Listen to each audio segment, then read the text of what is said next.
Okay, let's get up and running.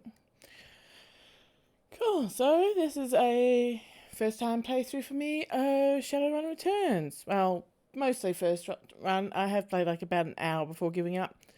Gave up on that game, starting again. So, if when I'm saving, you see a couple of saves from an old game, yeah, that's why. But essentially, first run. Alright. Looking for trouble. Shannon's plan is the best lead you've got to find out about the Ripper. But getting back into the warehouse is going to require some support in case the dreck hits the fan. The seamstress union will have exactly what you need, a fixer.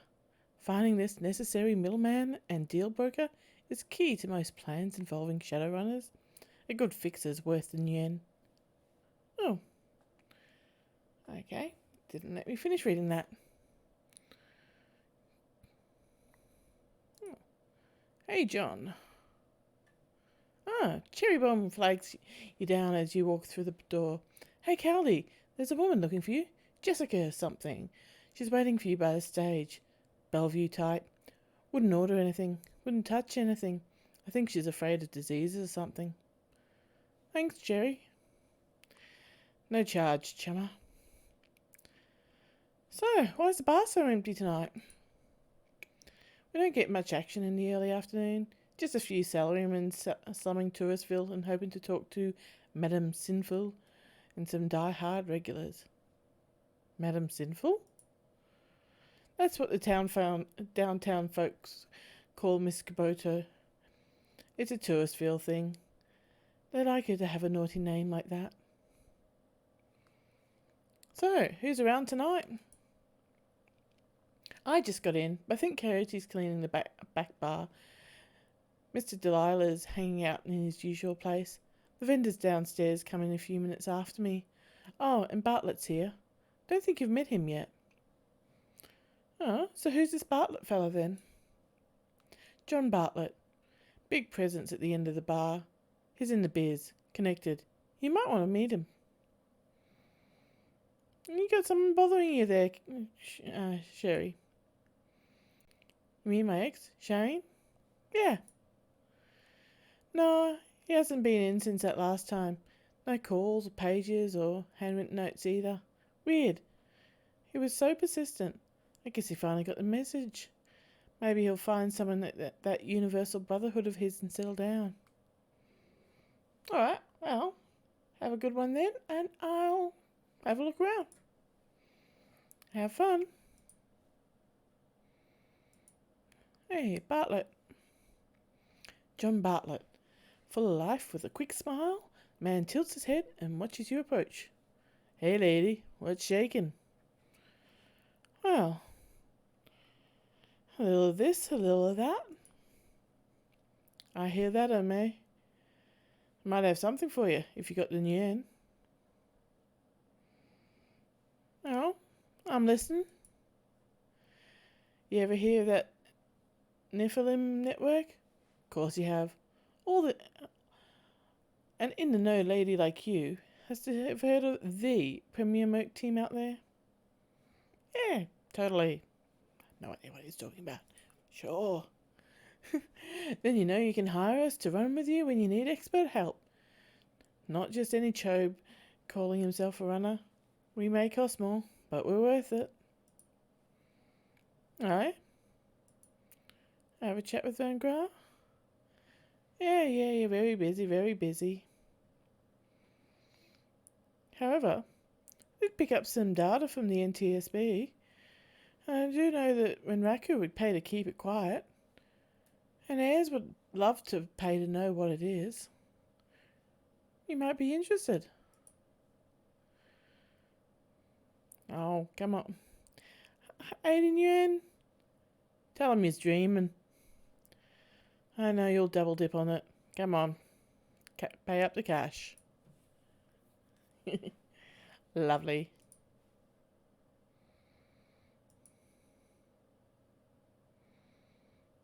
Oh, who's this Jessica Watts lady?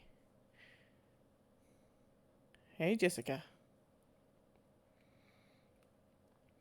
At a glance, you can tell Sam's sister Jessica's from a different world, the opposite of Sam in almost every way. Her suit is tailored, her eyes are sharp, and her style eludes authority. So this is Sam's sister, huh? Alright. Oops. Let's just turn that on. So I keep forgetting before starting my streams to actually set up so I can keep eye on my chat close by on my tablet rather than way off in the corner. So, Mrs. Watts? Jessica Watts? She eyes you up and down warily. She does a good job of hiding it, but it's clear she's well out of her comfort zone. Yes? And you are? Name's Keldy. Used to work with your brother, Sam.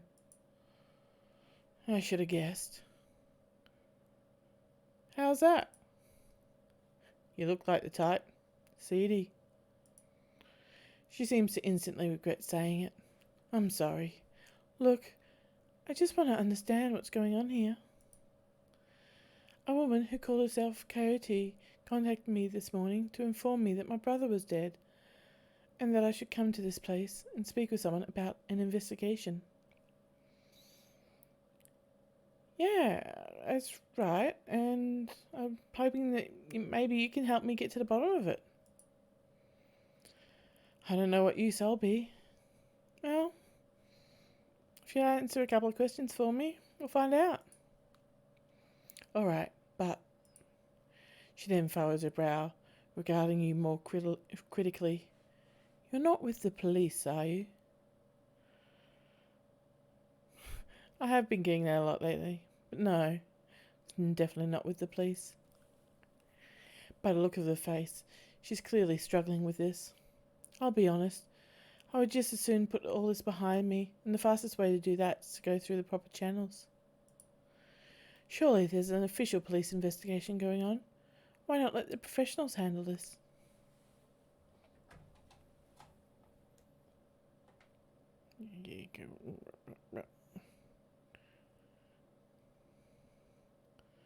Oh, yeah, just bringing up my chat because I am disorganized. Hey, go me.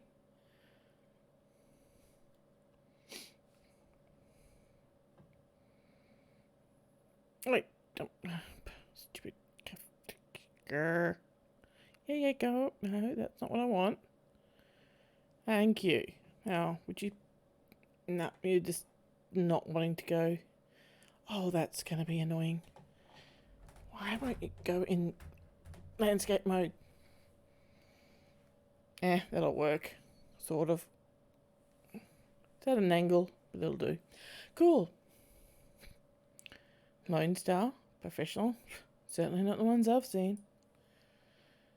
But you must have better things to do than waste your time searching for whoever killed my low-life brother. Well, first of all, Sam was my friend. And secondly, I am getting paid for my trouble. She seems genuinely surprised. Someone's paying you? I find it hard to believe that anyone who really knew Sam would put up the money. Who is it? Actually, Sam hired me himself. I don't understand. It's called a deep man switch. It triggered when he died. Am I to believe that my drunken sot of a brother hired you to find the person who killed him after he died? Her boardroom mask drops momentarily, and in a sigh, she reveals a brief glimpse of real emotion. I left Seattle to get away from Sam and his bullshit. Now I'm back, he's dead, and I still have to deal with him. Jessica composes herself, and in a breath, the mask is back in place. Listen to me, Keldy. You seem like a decent person, but I'm trying to move on with my life. Our mother killed herself last year, and Sam, well, Sam was Sam. You know, I've worked so hard to put my family issues behind me. I don't want to see this drag on.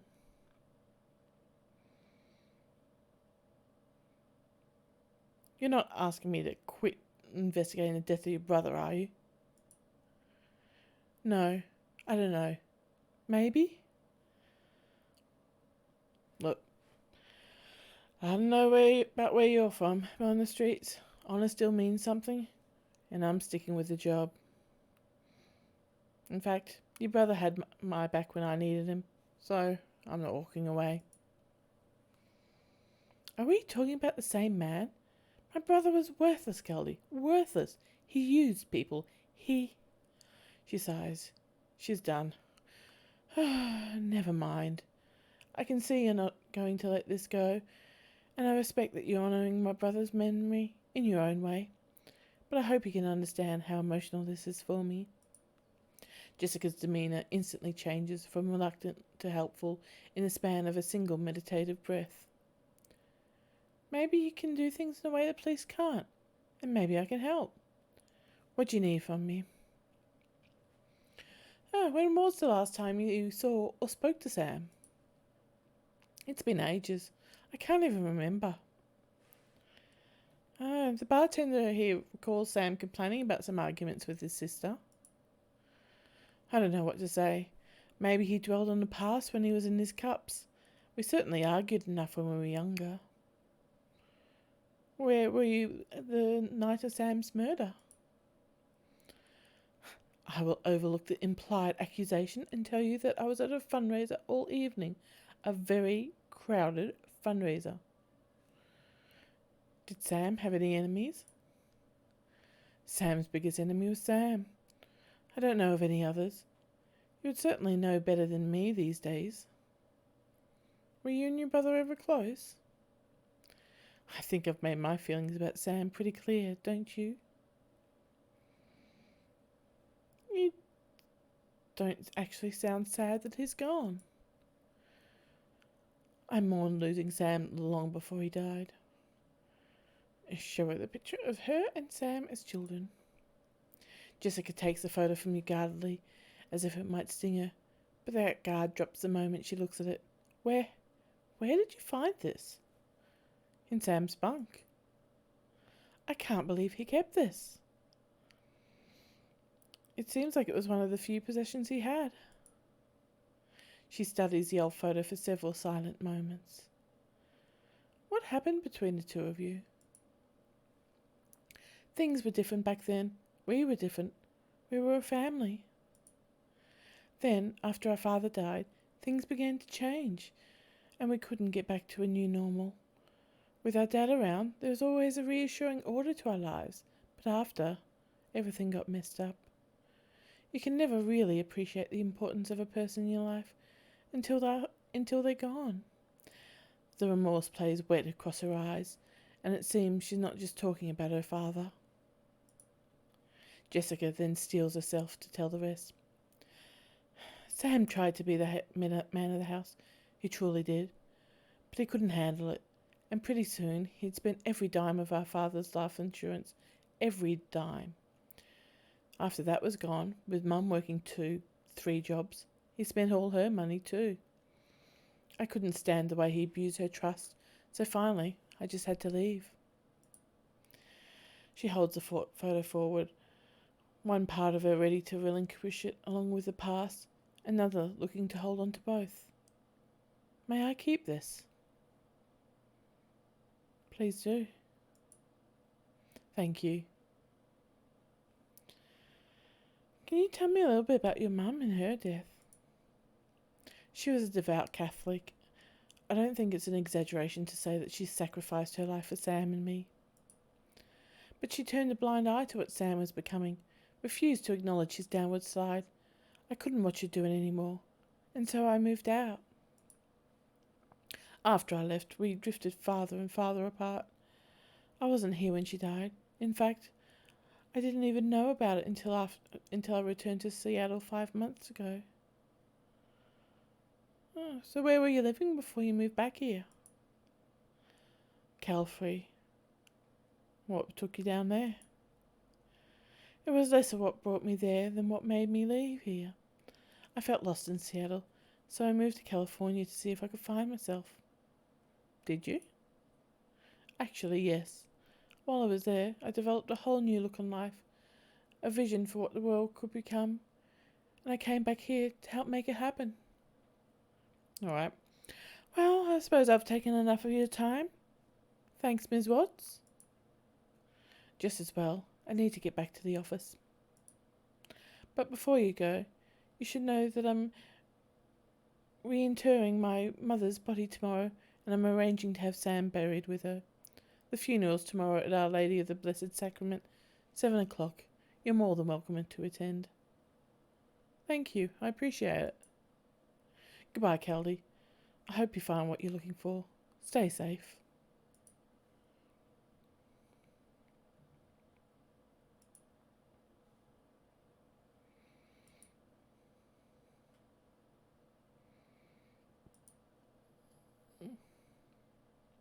Oh, hey, Cody. Cody's wiping around the back bar. She doesn't stop when you approach. Keeps her eyes on her work. Hey. Hey, you okay? Yep, fine. Listen, Keldy, I don't want to talk about what happened with Gino, okay? What's done is done. Gino's dead. I'm alive. And that's all there is to it. It's the Baron's, right? Nothing more to do or say. I'm going to be looking for work. Your kind of work. So if something comes up, keep me in mind. Alright, I will. Okay, I gotta do this now. The afternoon checklist isn't gonna finish itself. Hey, Mr. Colway. Oh. Glad to see you well, Keldy. And you too, Mr. Colway. Holding down the fort? As always, though people are more on edge than usual. Word got around about that latest Ripper killing, and people aren't feeling safe. And when people feel unsafe, they either go to ground or they huddle up. You notice how empty the streets are these days. That's because everyone's either locked in their squats, holed up in places like this, or seeking refuge in the nearest Universal Brotherhood chapter house. Safety in numbers, chummer. Not that we need numbers here. I've got it covered. Yeah, and man your size does cover a lot. Take care, big guy. Later. And Mr. Delilah. If you're talking to me, there's business to transact. Am I right? Yeah? Of course you're right. It's your job to be right. That is correct. You're a smart lady. What can I do for you, smart lady? I really need to put a crew together. You got scratch? Or are you gonna pay me out of your earnings? Well, how much is it gonna cost me? Well, for your speed, hired help will run you about 1,200 a head. If you start taking on tougher jobs, well, the more experienced runner, the higher the rates. Alright. What have I got? I think I've got enough for a head. Let's...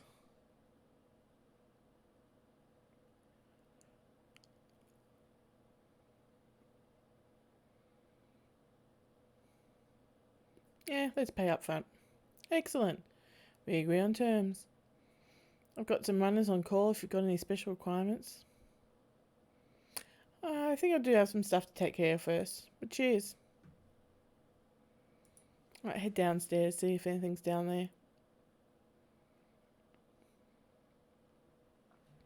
To check out.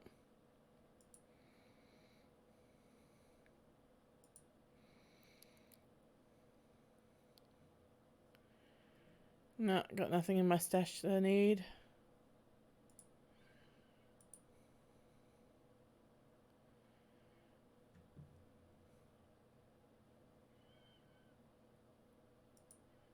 Hey, Fry.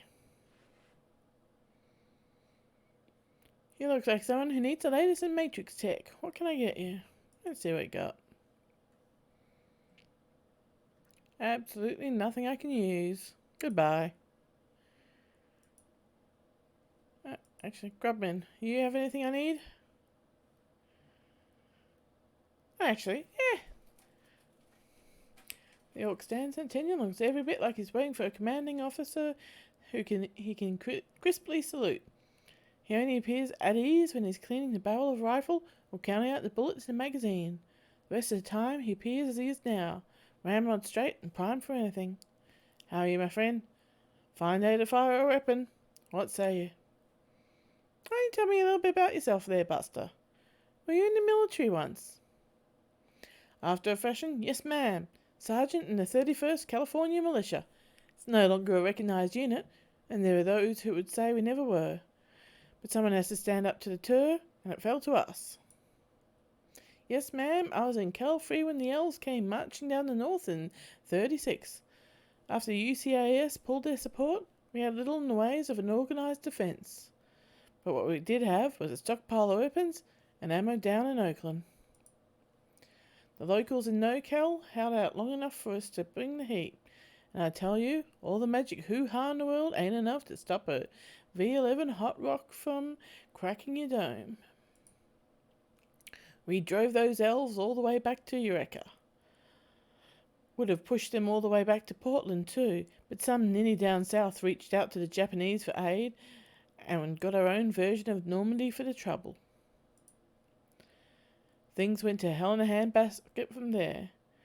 Don't much like to talk about those latter days, so let's talk guns instead. Can I get you anything? Well, let's see what you got in stock. As I'm a bit of a rifle person, so let's see. Well, I could probably use another med kit, I think.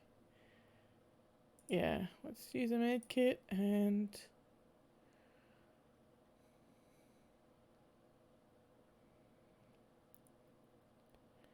I don't think it's worth upgrading the rifle that I've got. So far I've got the AK-97. Next one up looks like it'll be the Semipal, but it's not a big jump in damage. Just seems to have the higher cap of 28 as opposed to 24. But I don't seem to be hitting that very often / at all. So we might just leave it like that or buy a medkit. And that will do from him. Alright, see ya.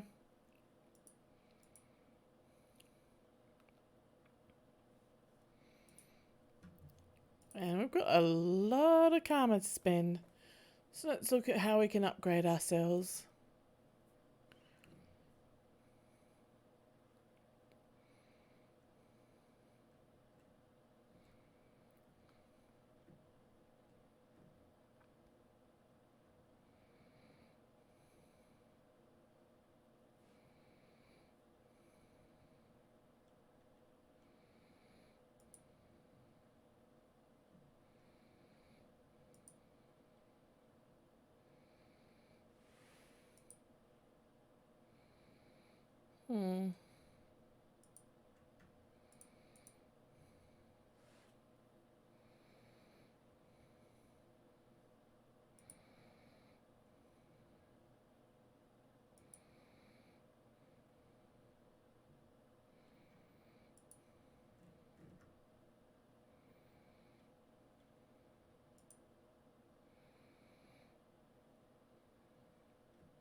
Alright, that'll do.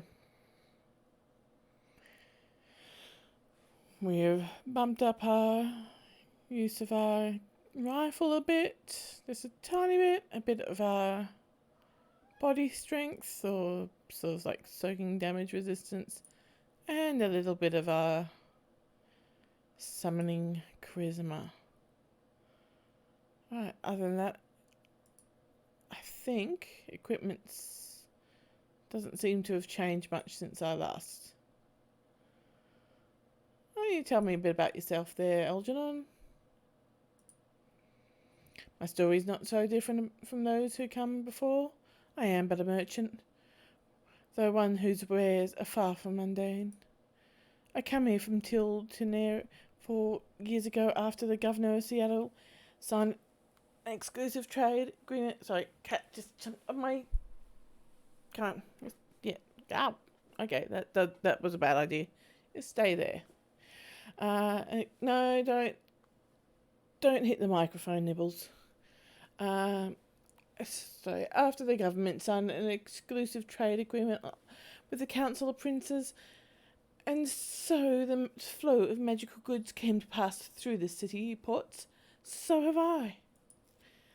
At times I miss the tour, but as unlikely as it may sound, this new home of mine is far more interesting. Is there anything else I can help you with? Let's see what you got. You're a shithead, Nibbles. Yeah, I think I can actually... can use that.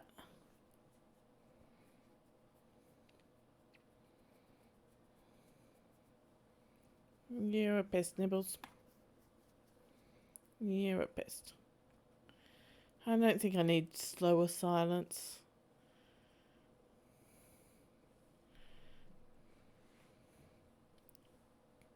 I'm not really doing chi.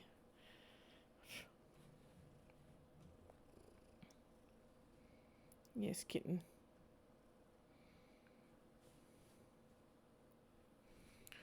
Oh, Nibbles. Okay, gotta get Nibble down. Come on, out. Down. Stay. Oop, and I whacked the microphone. Sorry. Okay. I think, yeah, let's pick up a fire elemental fetish. Sure. I've used air a few times, which I seem to have picked up along the way. Alright. And what will I swap that out for? What's that? That's a... oh, restores a teammate to life. I mean, that would be good to keep around just in case.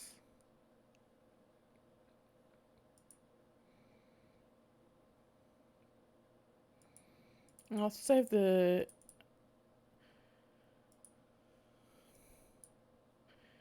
advanced medkit for later.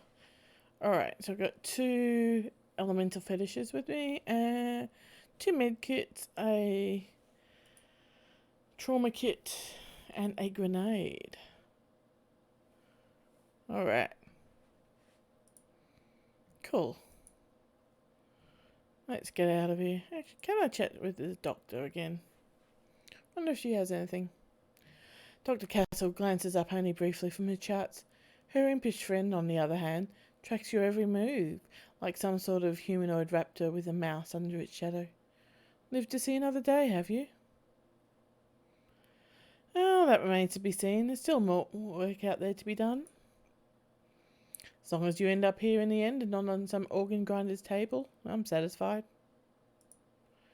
Granted, a repeat customer means a person courting death more often than any good doctor should condone, but I don't suppose I can dissuade you from your course of action. Yeah, if only life was so simple. Very well. Let's talk about how I can help ensure you come back alive once more. Yeah, right. How'd you fall into this operation anyway there, Doc? Dr. Castle pauses in her work, setting down her tablet and appearing to grow introspective. I suppose you might say I had a fall from grace. Certainly that's the case with many of my peers. If not that, you might think that I was compelled to do this because a friend or a family member became a Shadowrunner, and I hurried to their assistance one fateful night. But the reality is that I grew up knowing this is what I would do in my life. My parents were both Shadowrunners, and very successful ones at that. So successful that they retired in a very large house and raised a litter of kids who grew up hearing the impossible tales of their parents' younger years. Of course, we were expressly forbidden to follow in their footsteps. We were all expected to attend university and take full advantage of the opportunities they had fought so hard to give us. So Mum and Dad were proud to see me pursuing a medical degree, and they had only minor reservations about me applying that expertise to the treatment of Shadowrunners. After all, they would never have survived long enough to meet and fall in love if not for the ministrations of several street doctors along the way. Suppose you could say I was born into this life after a fashion.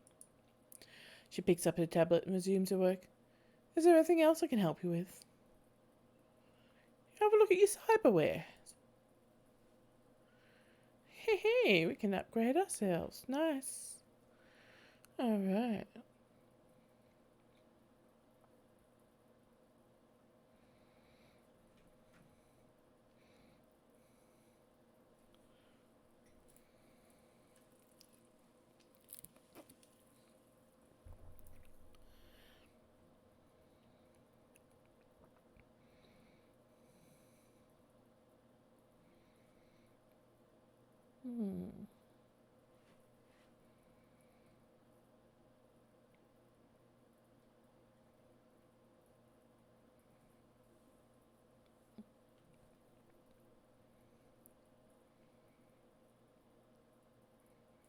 Okay.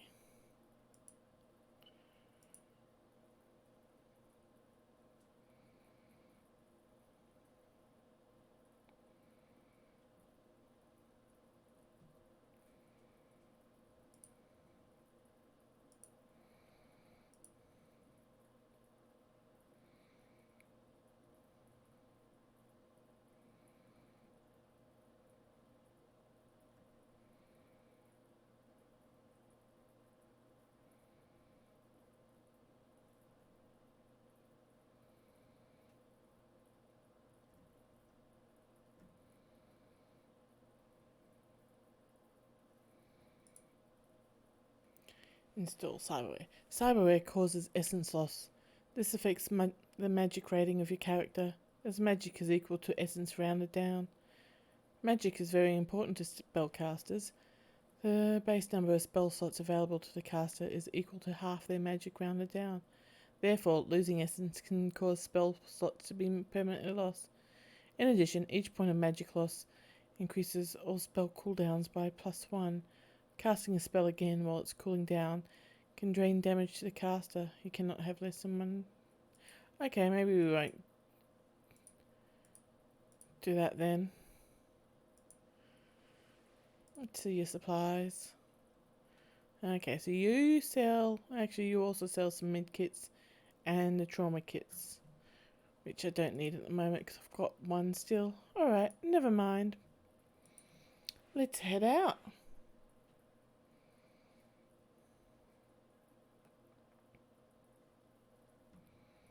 Hey, Delilah. Hey, Delilah. You ready to do business now? I can have that runner crew on site as soon as I got the yen. Alright, I'm ready to go. Let's see him.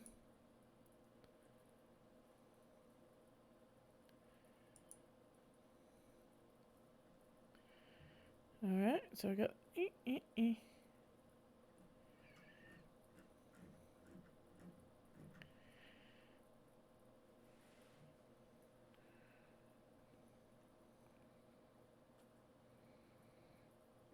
So she's a shaman. I'm a shaman. So we need people who aren't shamans.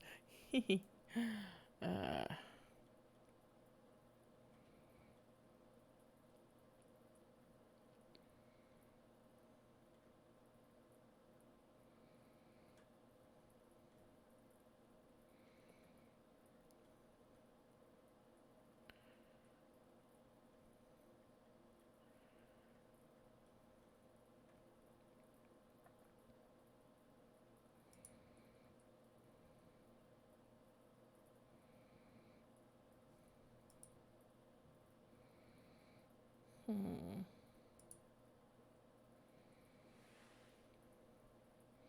Do we need a decker for anything? I don't know.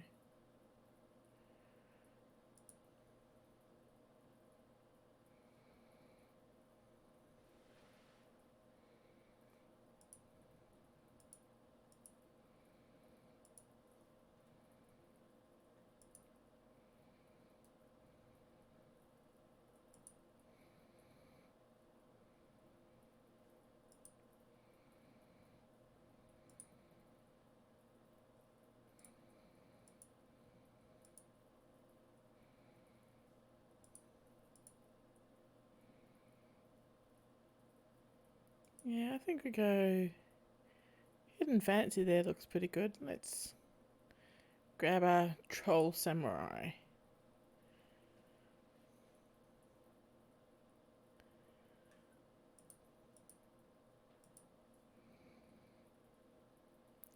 Alright.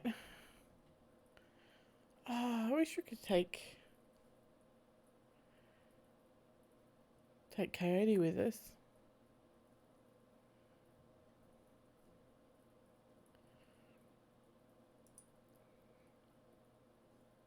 Oh, you got Manibolt and Quick. And, a couple of strong nature fetishes.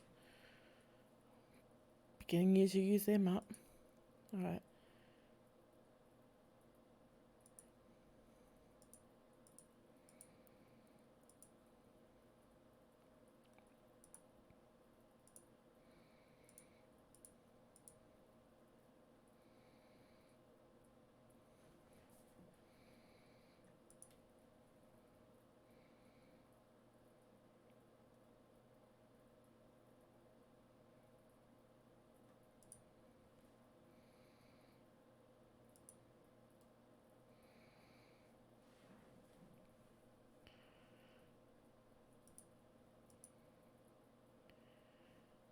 Yeah.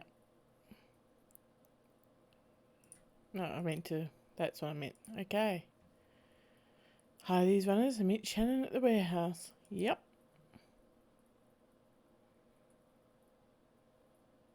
Return to the docks. You return to the docks to meet Shannon Halfsky. Although the Ripper's latest victim was her brother, but Shannon appears cool and professional, a consummate runner by birth, if not by trade. She'll get the job done, and hopefully one of the half spirits in this place can point you towards the Ripper. Dealing with spirits can be tricky business, but when they deliver, it's pure platinum. One doesn't have to be an Amerindian shaman to summon and control spirits. Anyone with magic talent can do it, but Shannon seems to have a particular connection to the spirit world. As you approach the gate, you know something's not right. The docks, already strange and uncomfortable at night, trigger the need for caution. Then you see it. The guards are missing, and the gate's been smashed in. Groovy.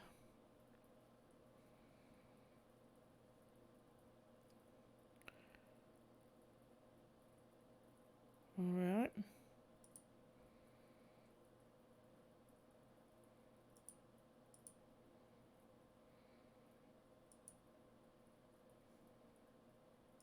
Yep. Let's grow. Let's go. About time you showed up. Looks like we weren't the only ones that wanted to take advantage of the situation. A bunch of mercs have locked down the area. I don't think they're here for us, though. My guess is there's something worth a bit of coin left in that warehouse. Damn, I was hoping this would be a milk run. Me too. Figured we'd just have to sneak past a few Lone Star sentries. But I saw at least 4 mercs out there, with bigger guns than Lone Star carries. Whiz.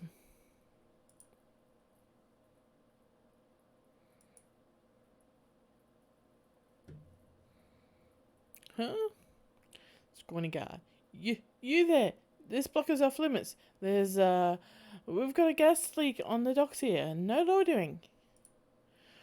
This guy doesn't look like one of the hired mercenaries.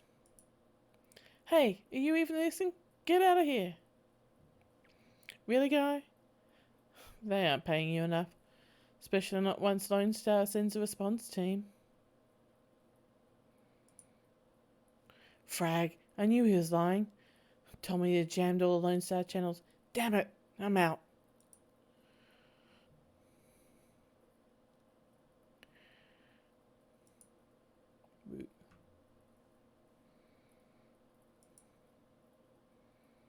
Oh, goody, dead bodies everywhere.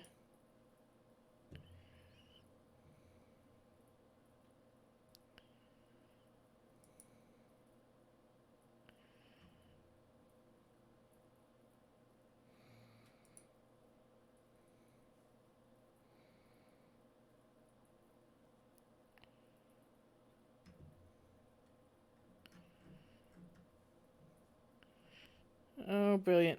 We're... Okay, what weapons do you have? Fists or a pistol? Brilliant, you're useless.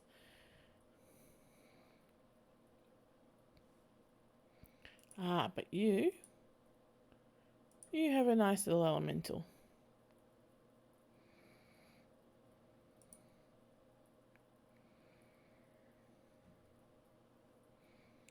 Who? Yeah, that one.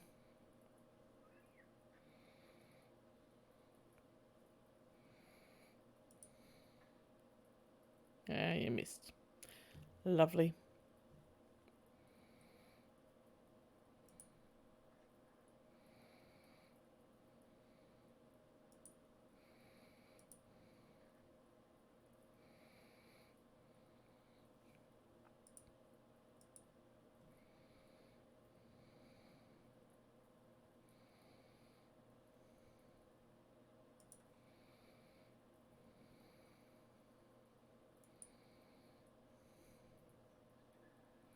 Oh, that hit me. Damn.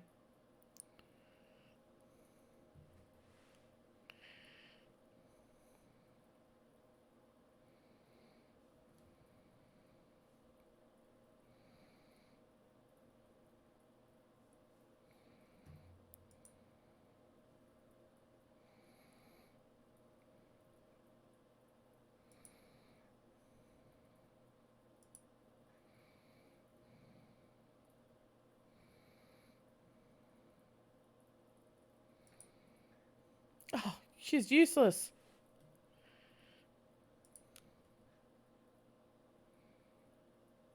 Groovy. Double groovy.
Brilliant.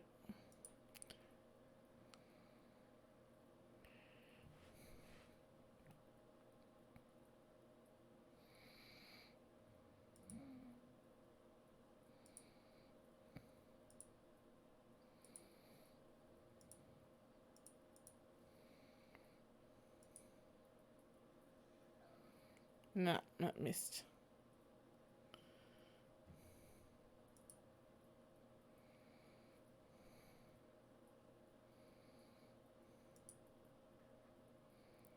Down.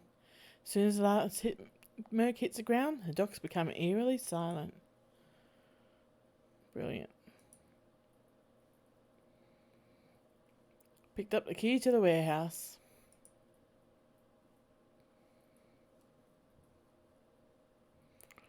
In we go. Confirm. Spirit talk.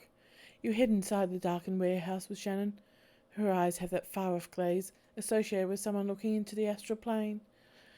When the world changed, the Native American tribes made a resurgence as well, demanding a place in the new world.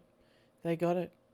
The Salish Sindhi Council now represents 8.6 million Amerindians across a multitude of tribes: Salish, Makah, Sinseric, and others. They've adapted to the awakening better than other nations, thanks to a deeper connection to the world, both physical and spiritual. You can see that connection alive in Shannon now. You notice a shift in her focus as she returns to the present. She nods to you. You can sense the spirits in this place. Now you just need to find them.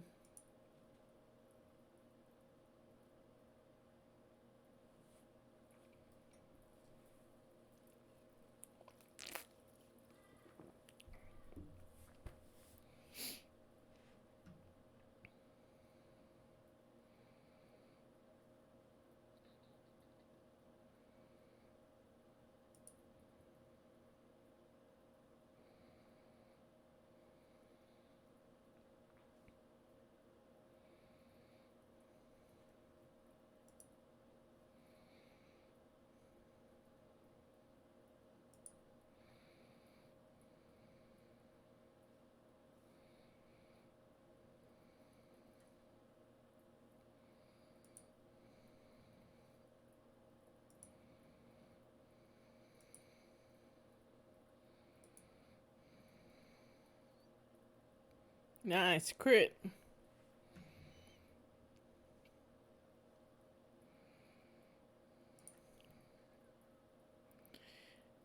We need to get rid of these guys before we can summon the spirit. Yeah, no probs.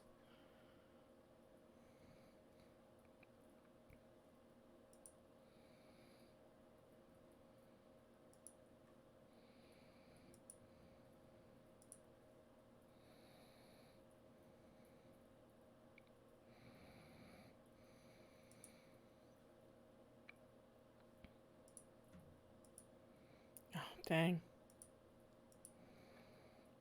Bugger. Good, he missed.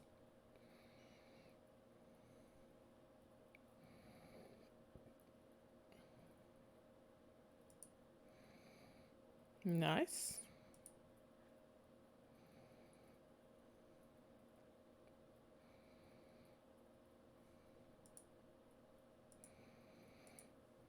Yeah.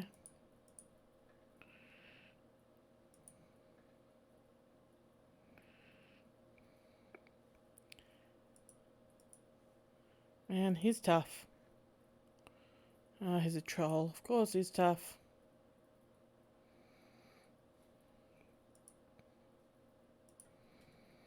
Oh, that's going to hit me too. Let's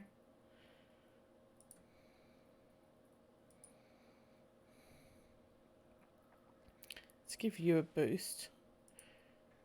And then we'll... Ah, nice, another crit. Ow. Alright, I'm going to kill you. I'm going to shoot you.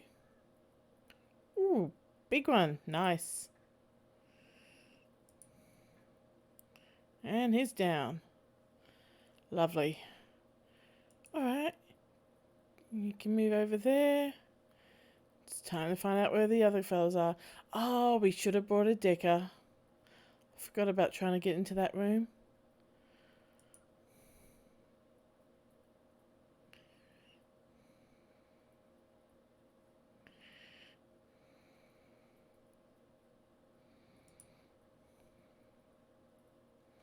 Oh, there's another fella.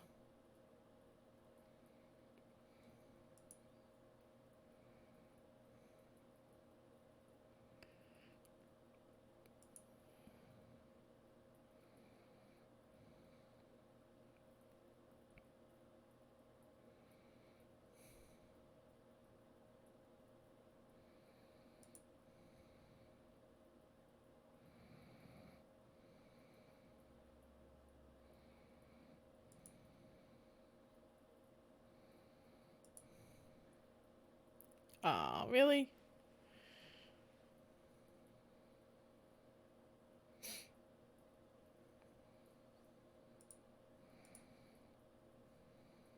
Oh, and I can't use that on another.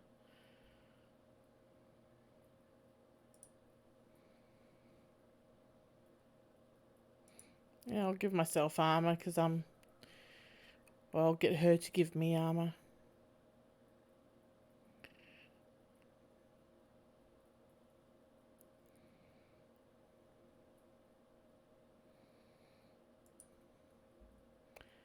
Gee, there's no way to summon.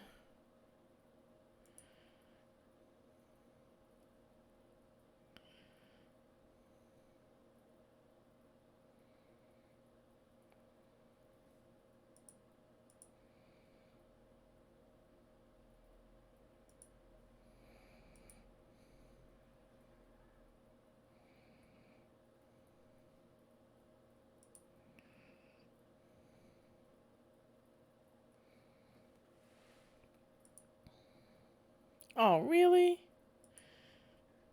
And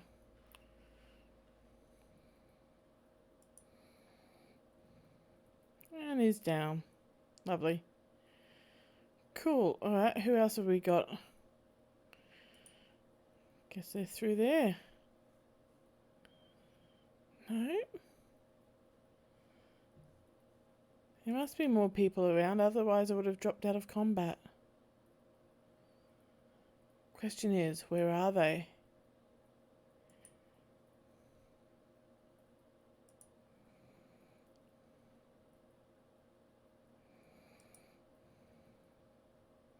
Ah, this way.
There they are. Lovely. Alright. Oh, can I? Nah.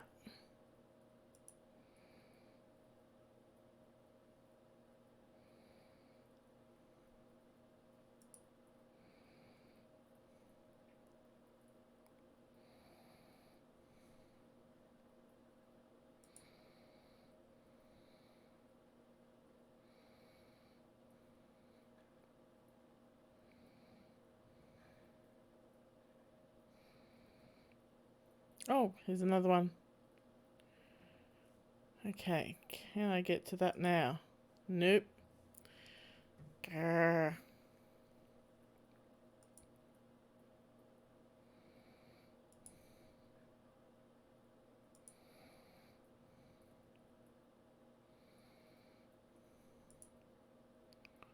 Ah, but you can get it. Nice. Pestilence. No, I think York.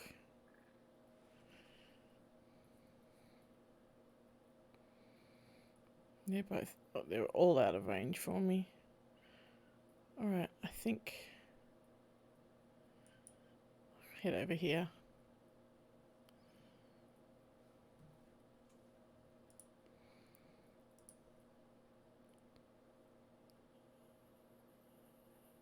Yep.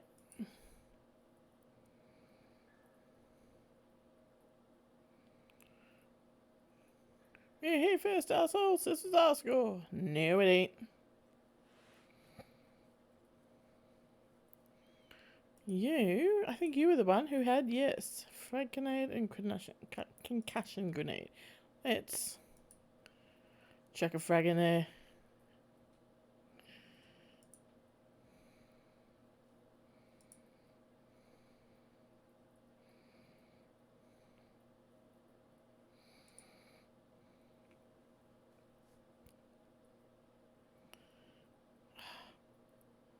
I'm like so out of the way. Alright, fine, let's go over here. Use up my entire turn just to move. Boo, hiss. Alright, let's use our final. Actually, no, let's not. I'm gonna bolt you. And you're down. Lovely. You. Nope, nope. We'll just try a couple of shots. Miss. Miss, cocky's piss.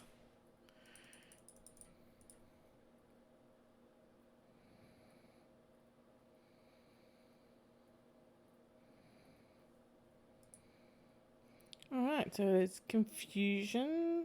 Interesting. Acid stream. Yeah, let's go for that one.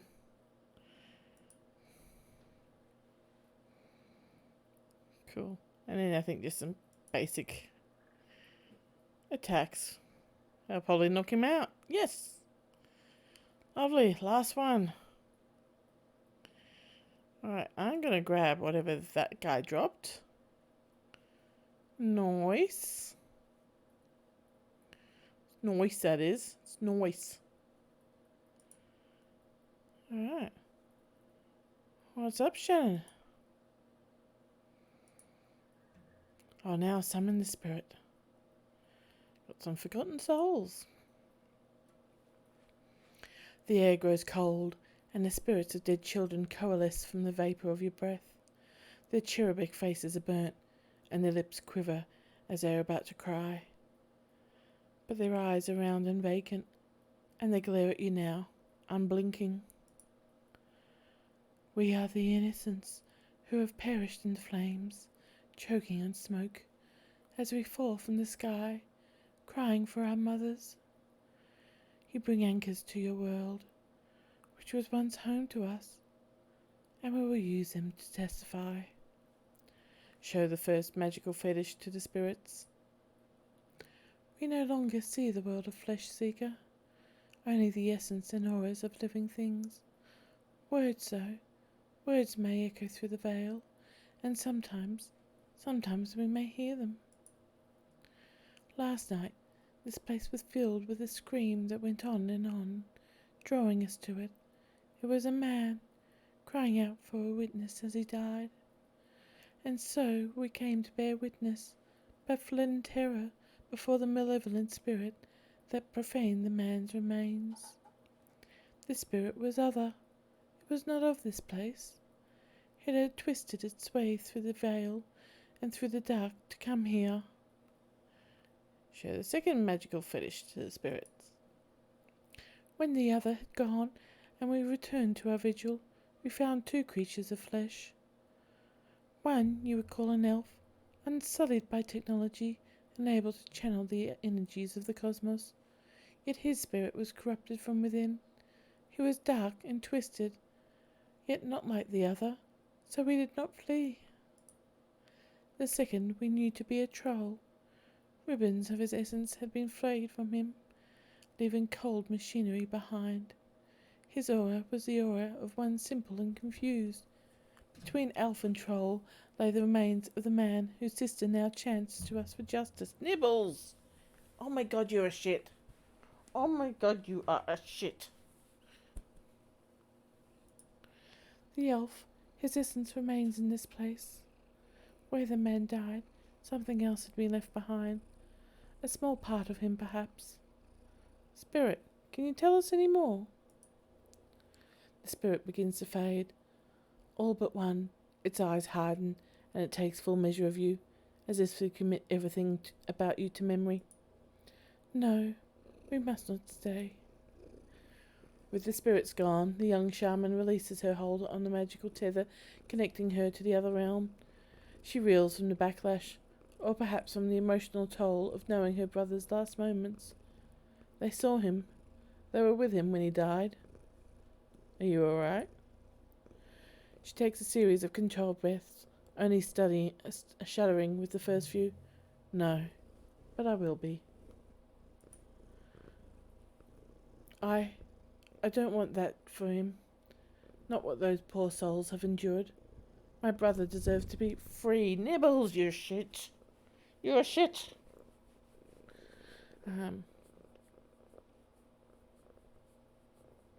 He will be, once we find his killer. Yes, the elf and the troll. We have to find that piece of the elf the spirits spoke of. It's our best hope of stopping this.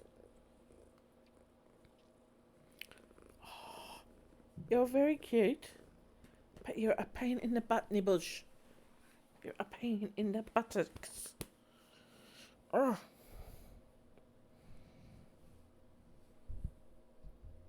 Okay, Nibbles.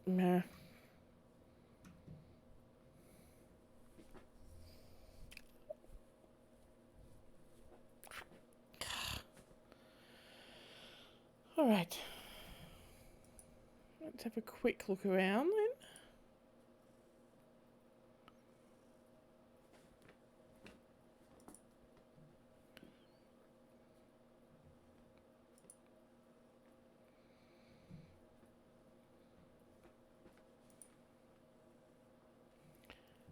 I need to search the spot where the victim's body was found. Radio.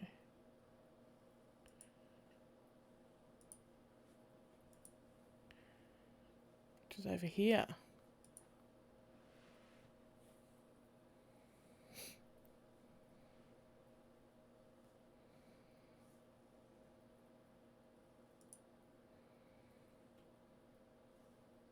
Blood. This is what the spirits wanted us to find. The piece of my brother's killer. It's not much, but it's enough. She scowls at it, looking every bit like she intends to reach through the small sample and dismember its owner from afar. And perhaps she can.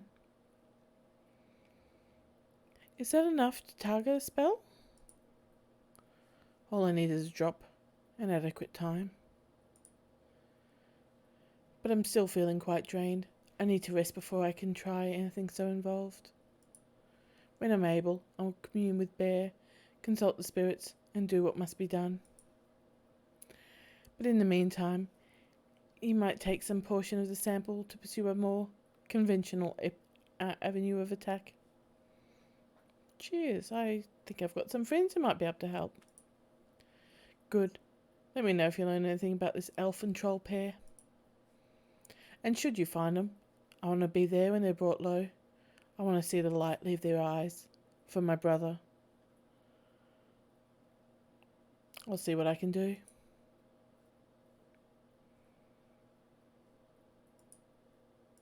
So I couldn't have gotten there anyway with the dicker. That's good.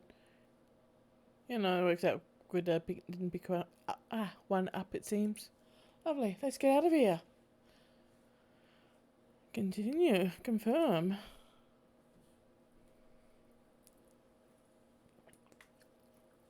After hours.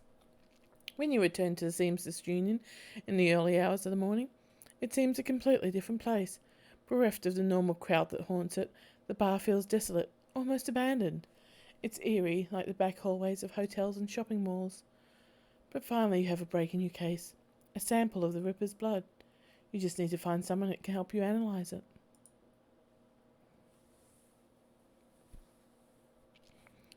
Without its colourful staff, cast of regulars, and posing tourists, the Union feels hollow. The front bar and lounge area are deserted except for a handful of janitors.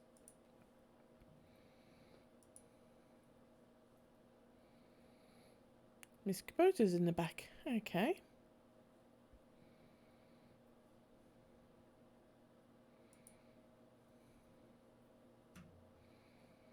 Gathered around the intimate back bar, Miss Kubota and her coterie gather for breakfast, with the lady herself doing the cooking. The smell of soy calf and something resembling sausages fills the room. Hey. Ahoyo. Would you like some? She stops. Forgive me, Ome, but you look like hell. Yeah, it's been a long night. She looks over you, noting the signs of your nocturnal activity. She nods. Any run you can walk away from is a good run. Yeah. Certainly helps when the other team doesn't work away. No one to follow. But yeah, I agree. It's good to be back in one piece. It's good to have you back. I can tell you've been busy, and I can see by the look on your face that there's something you need. Is this about the Ripper? Actually, it is. I found some DNA evidence and I kind of need some help analysing it. That's excellent. I'll unlock the piano so you may go downstairs. I'm certain someone in the safe house will be able to help you if they're awake. It's likely that you will visit the Matrix before the day is done. Can I take a sausage? Take the whole plate. Hey, Chloe. Evening, man. So, what's the world around town? There's been a lot more talk of Ripper killings. Some people saying they're hate crimes on account of all the victims being human. I know. I think there's more to it than just that. My thoughts exactly. People are just too quick to label something a hate crime. Check the census. The city's still 66% humans. Close your eyes and throw a rock. You're more than likely to hit a human. Doesn't make it a hate crime. Still a crime though, and that should be enough. This is the first real rise you've seen out of Mr. Cluway. But he reins himself in with a roll of his thick shoulders and a smoothing of his jacket. Don't worry, I'm not going to start throwing rocks. Wouldn't want to reinforce the stereotype. I'll leave you to your business, ma'am.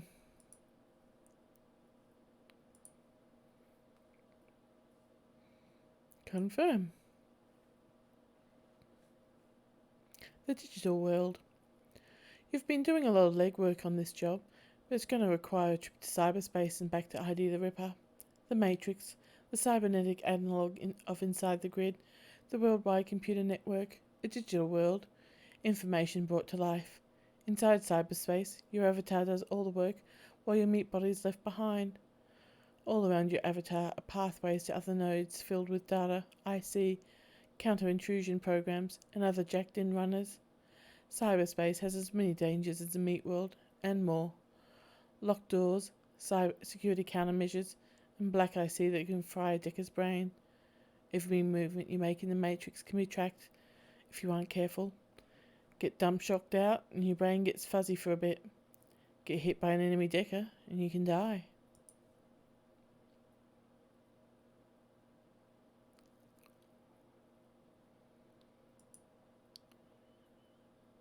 Ah. Hey Fi, what are you doing in the doctor's room? Morning. You look like you've been up all night. Probably because I have. Look like you've seen some action too. Yeah, suppose I could use a shower. You here to buy equipment? No actually. I need some DNA analysed. Fry can help you out. Doc Castle's equipment really isn't set up for that. He considers a minute. However, I could employ a semiconductor chip. It could decode DNA using a voltage charge instead of light. That would eliminate the use of highly expensive equipment that would be required otherwise. He brightens. Just read a journal about it, so the information's still fresh. Frankly, it should be easy. What do you want to know about it? I want to know whose blood it is. That's beyond me. All I can get is the gene code sequence. But that's where I come in. David, if you can get me that code sequence, I'm pretty sure we can track its owner down via a matrix run. Will do. Let me have the DNA you want to test. Alright. Caldy, when David gives me the sequence, I'll jack in and help you trace the blood sample back to its source. Wow. Thanks, guys. If this works, we may find the Ripper. No, Drek! He turns to Johnny, excited. Wake up, Johnny boy, you've got work to do. And Kelly, if you need any gear, I'll be right here. He's got a second win. Meet you in my rig, Kelly.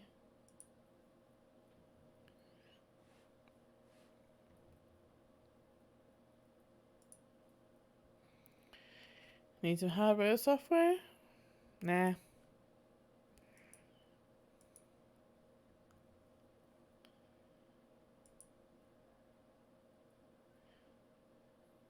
Yeah, so that C goes in there.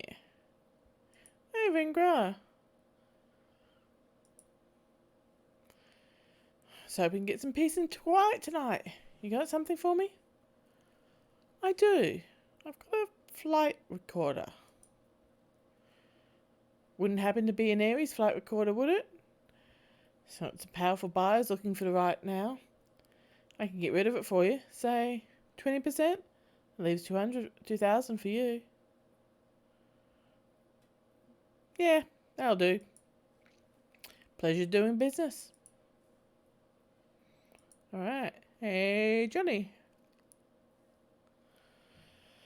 Thanks to the semiconductors-based gene sequencing system that David employed, we should have the information we need to track the Ripper in the Matrix.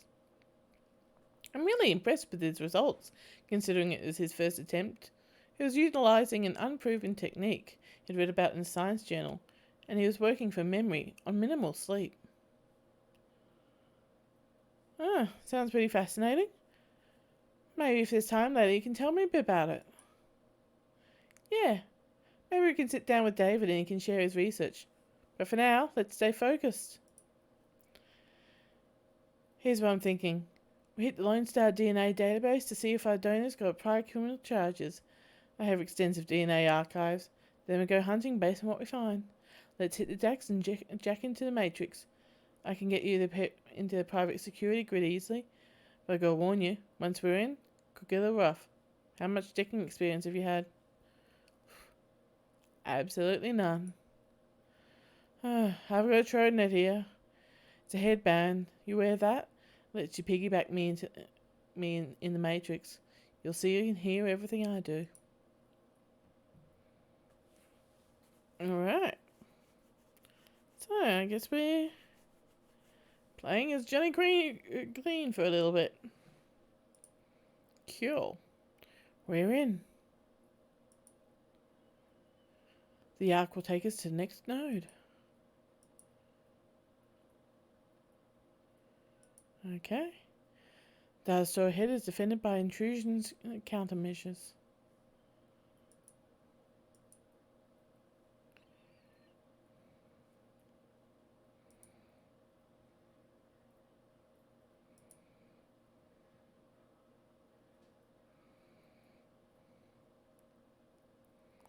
Oops.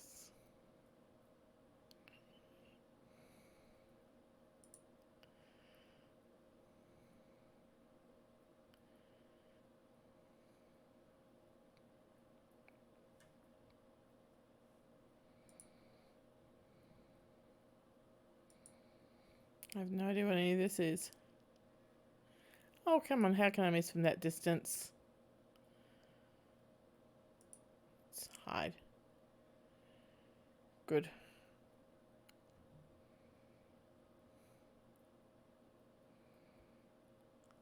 Oh, vulnerable to all incoming damage. Alright, can I?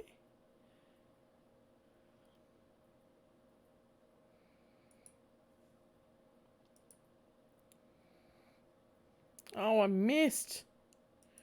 Poop.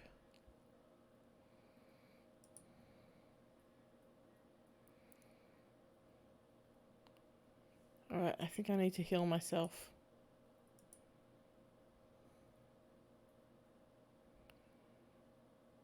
Okay. Cool.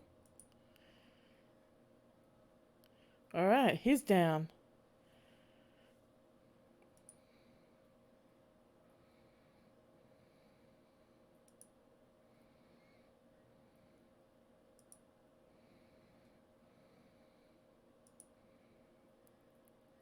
Oh, well. Well, it's taking him a bit to get down. Come on. I see he's down. Let's see if there's a match for this fingerprint. Alright.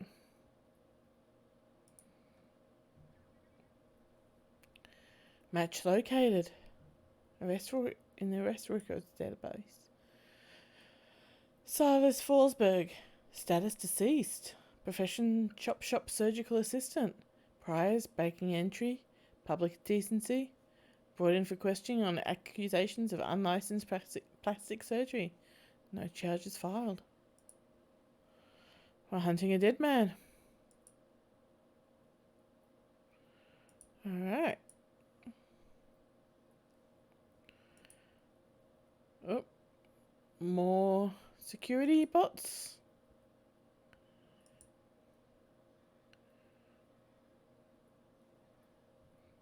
Oh, they both missed, so that's good. Come on. Oh, yep. Got one down. Oh, these guys are going down easier. That's good.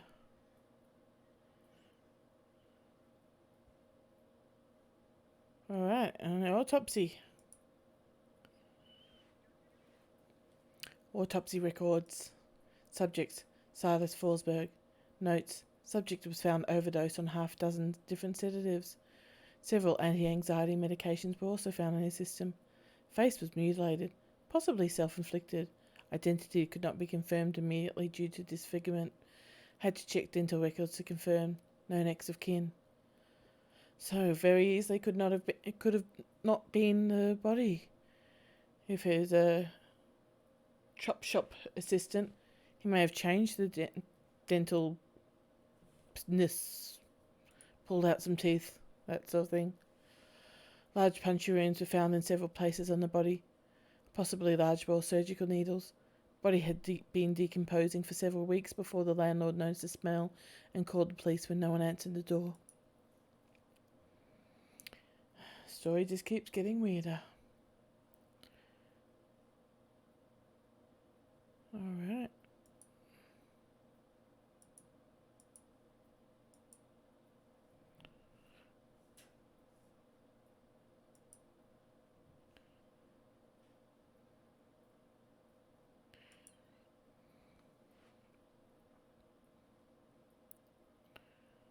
Net News Archive.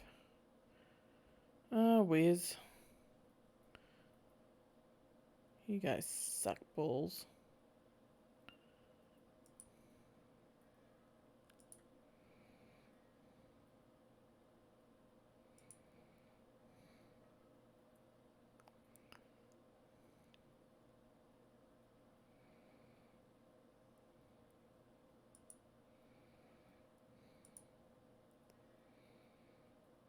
Alright, you're down and heal.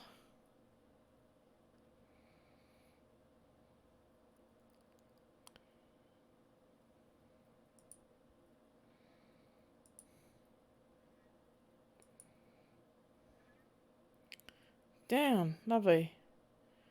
Alright, Net News. What can we find in there? Net News 1. Return on subject. Silas Forsberg. The body of Silas Forsberg, a chop shop surgical assistant, was found in an apartment in Snohomish earlier this week. The body has been there as long as a month when Forsberg's landlord noticed a rancid smell and contacted authorities. Lone Star representatives have issued a statement saying Forsberg's death has been ruled a suicide. According to reports, his body, a mass of puncture wounds. The cause of death was determined to be an overdose of anti-stress medications and sedatives. That sounds dodgy.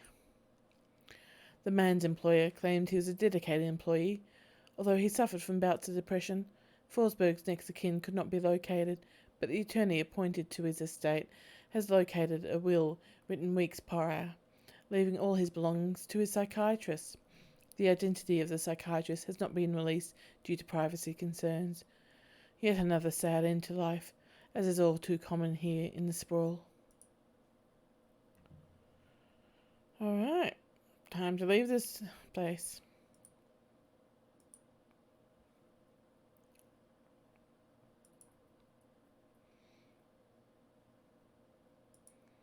And check out.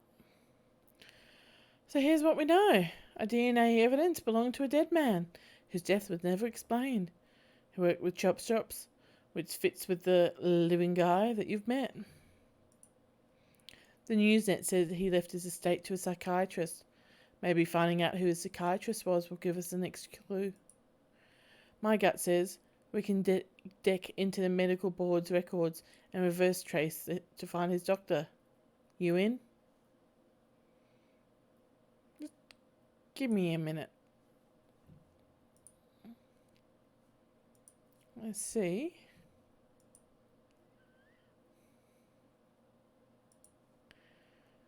What I can spend some karma on.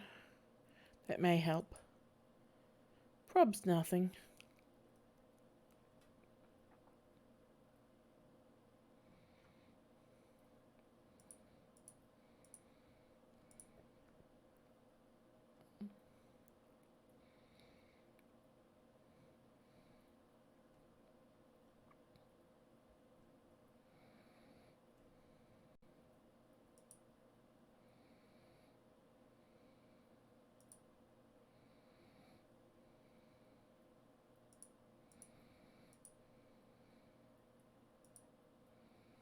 Cool.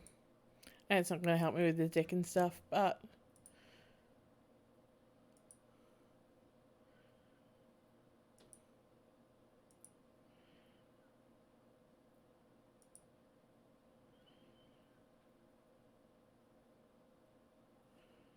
Alright.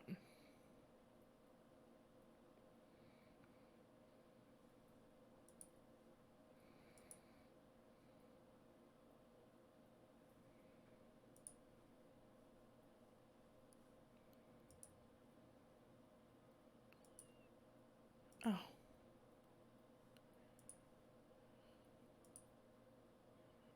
Okay, now I've really gotten that confused. Okay, let's just try. Sure. Yeah.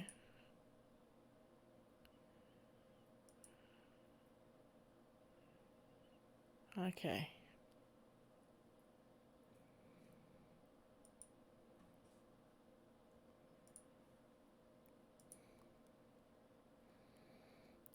Wanted to take him down in one.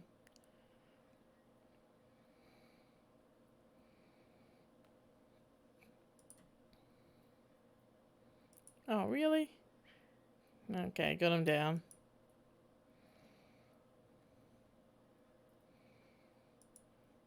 Nice, that guy's a bad shot. Oh, so am I.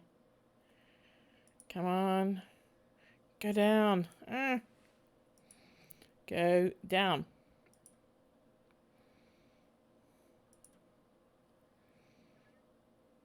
Gotcha. Cool. Searching medical records. Silas Forsberg. Medical records for Silas Forsberg located. Pediatric record partial. One particular pediatrician's entry stands out from the rest. Child suffers from chronic depression and social anxiety, most likely caused by his physical abnormalities. We've seen many cases like this recently, with the outbreak of changeling children being born. With the aberrant physiology we're seeing, there's no telling what sort of brain functions are effective. Prescribed a series of sedatives last year that seemed to have no effect, upping the dosage. Pediatric record partial. Oh, that's the same years. Okay, data missing or corrupted. Contact your administrator for help. This file is quite large and takes well over an hour to read through. The final entry, however, is most significant. It's written by Dr. Henry Holmes. Silas has overcome significant mental disorders and no longer goes through periods of violent episodes. Latest medications are proving especially effective, but I believe he's being treated by another elf. That being treated by another elf has significantly impacted his treatment. Unfortunately, my efforts to maintain an emotional boundary with him have proven challenging. He has bonded to me in an unhealthy and, frankly, in an unnerving way. His hero worship exhibits itself in the form of mimic speech patterns and adopting my dress. For this reason, and for the health of the patient, I'm assigning another doctor to his case. I will inform him at his next session.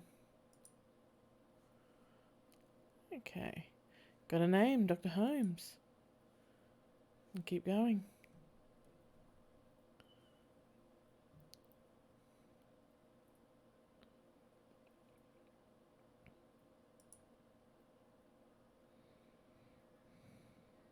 Ow.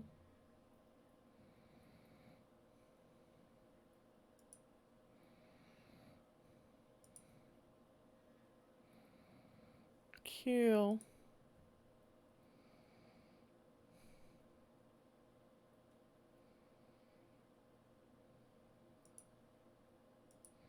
I'll probably miss this. Ah, got it. Cool. Hey, mish.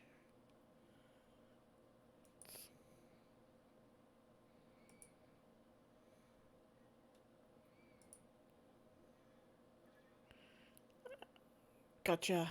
Lovely. Let's get next one. Employment records located. Henry Hollings. Henry Hollings Holmes, MD.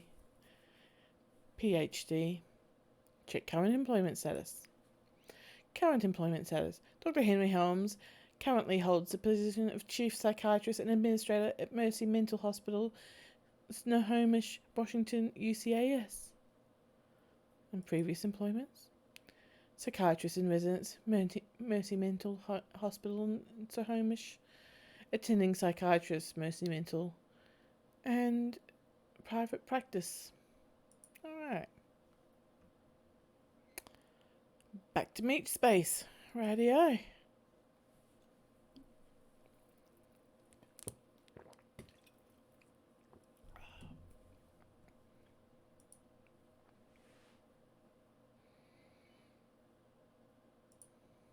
Cool. Off to the Mercy Mentals by sounds. Reality is at the end of the day contextual, and as the meat world comes back into focus in your head once again, tries to settle on which world is the real one, while the philosophical question lingers, your meat body demands food and drink. You disconnect from your deck to find the Union safe house has risen.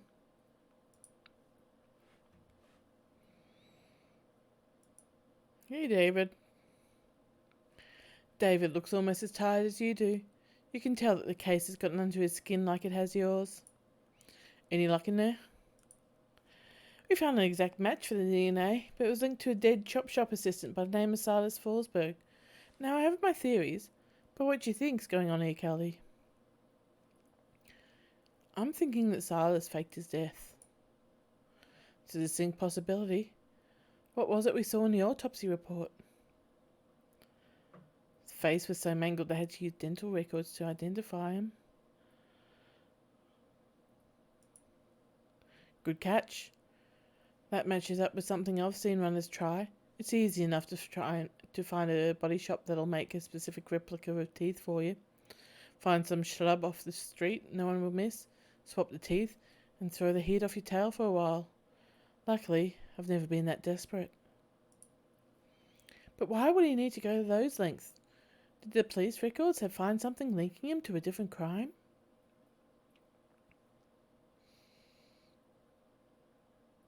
I don't know. I mean, he had a prior for unlicensed plastic surgery, but it seems pretty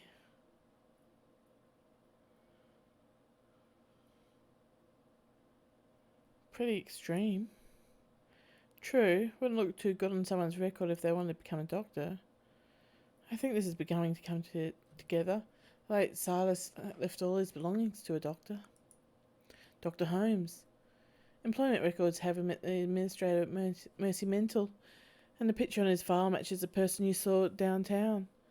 Same person this DNA belongs to. All the evidence points to him being your killer. Whoever he really is. The person I saw downtown, the ugly elf.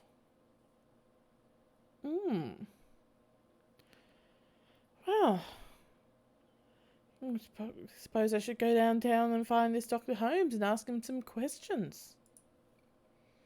Please pay him my respects. I always find that high caliber rounds get the message across. You should clearly hire some friends to go loaded for bear. I sideloaded a ton of valuable data from those Lone Star Matrix nodes. Here's your cut. You're not coming along? Think my part here's done.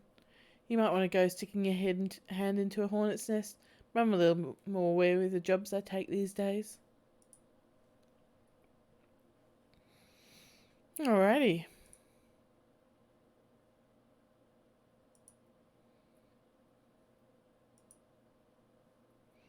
Let's see what armor we've got. Do we have anything better now? Yes, we do. Nice. Oh, some First Nation armor. Charisma and spirit control. That sounds good. Some... Or spirit summoning. With a Salish pendant.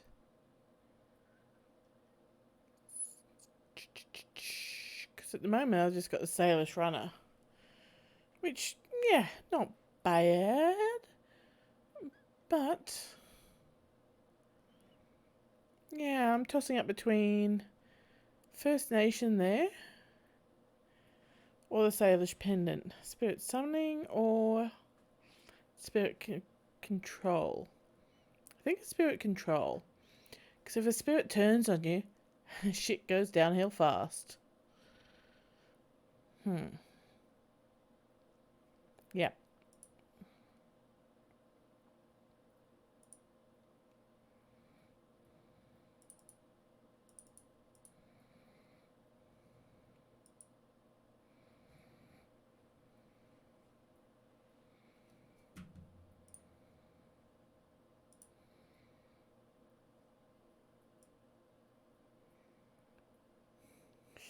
Got some dorky glasses on with it though. Alright. Cool. Oh, actually, if there's higher level stuff available now, let's see if there's a bit of guns. Hey, Grubberman. No, not okay, Google. Go away. Despite the hour, Buster is fastidiously put together in another wrinkle-free suit. He shows every indication that he's been up for hours, sunk into his elbows on a dozen crates, each containing objects of sinister matte black, hidden beneath curls of straw-coloured packing foam. The foam flies around as he inventories a shipment, clinging to every surface except for Buster's immaculate suit. Just in time. Got a whole new slew of new toys in from a supplier back east. Factory fresh and still smelling of their mother's gun oil.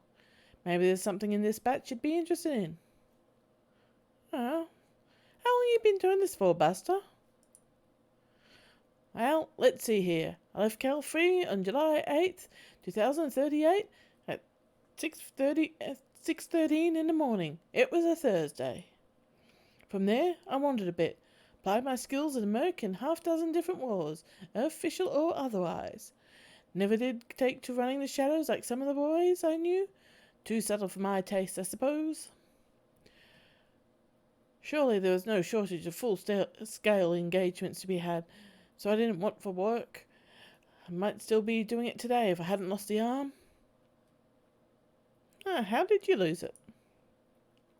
It was all so stupid. Some Aussies were lobbing smokers behind our lines, more to mess with us than anything. I decided to toss one back. And didn't it just figure that the one I grabbed ain't a smoker? I got it off, but only just barely. Shredded my own old arm, but good. Got plenty of other scars to remember the moment by as well. But the arm was a big one. So, take a word of advice from an old soldier. Make sure you're never holding a grenade in one hand unless you just pulled the pin with the other. Now, if I haven't given you reason to doubt my professional competence, how about we talk turkey? What can I get you? See what you got.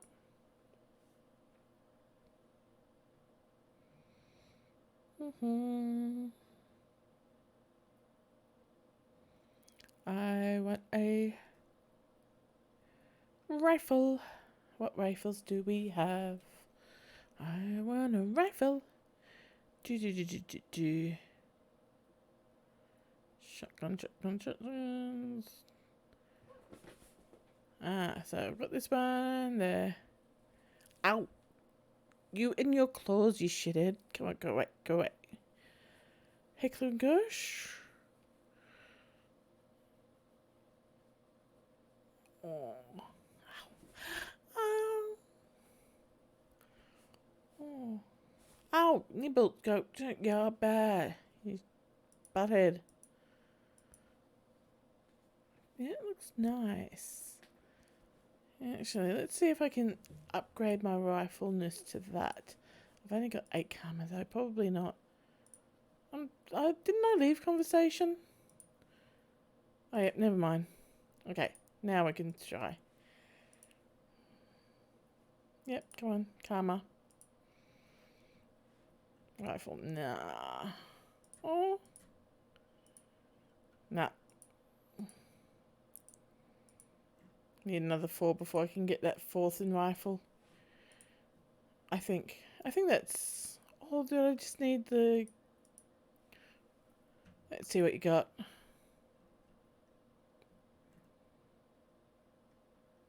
Oh no, I can equip it now. I don't need the 4th in rifle. I just needed it in weapons. Oh, whiz. Yep, let's go for it. Ow, you little nibbles. You're a butt. Cool. See ya. Ow. Oh my god, your claws. Alright, let's get out of here.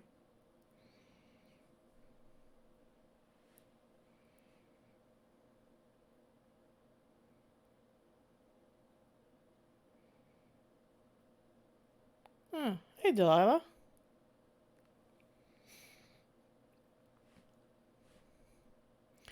Yeah, I'll take some... Oh, Castle, you're up. Hey. Just one glance is all you need to tell that the good doctor is exhausted. Crumpled scrubs are stained with a mix of blood and other fluids too colourful to be naturally occurring in the human body. Her eyes are those of a person who has built up a substantial sleep debt and has no idea of when or how to begin paying it off. I'm not one to talk, but you look like Drek. Afraid there isn't much I can do for that. Doc Castle snaps her fingers and calls forth the spirit normally seen perched on her shoulder. It appears from out of the ether, and the doctor immediately seems less fatigued than she was a moment ago. Now, what can I do for you? Is everything alright here, Doc? Here at the Union? Yeah, fine. I'm just getting back myself. Days here tend to be slow, so I volunteer at a medical centre on the other side of Tourisville. And I've had a rough shift. What happened? What always happens. Some run, or some deal, or some meet went south. One thing led to another, etc., etc. I didn't hear all the details. All I really know is what came in on the lips of the victims, healthy enough to still speak. Apparently one of the Baron's gangs incurred the wrath of the local Solperings, leading to a rolling shootout through the city streets. Several bypassers were injured. But the real mess didn't begin until the party crashed into the yard of an old industrial plant out on Union Hill Road. They woke with some sort of toxic spirit, which then began running amok, causing easily as much damage as the initial battle. And we were left to pick up the pieces, of course. But enough about my troubles. Let's hear about you. Tell me what ails you. You know, not much, to be honest. See you later, Doc.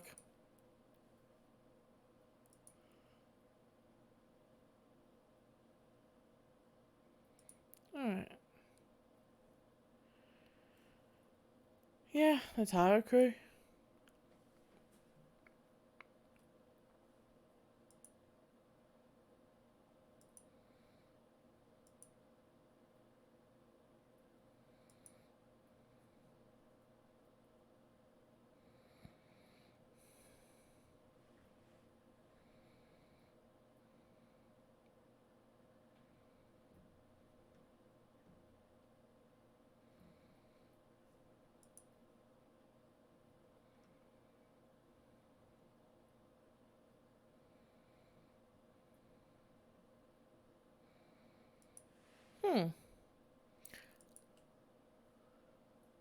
Okay, I don't know what the go is there.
I think we need some firepower from a gun's point of view. Okay. So we can hire...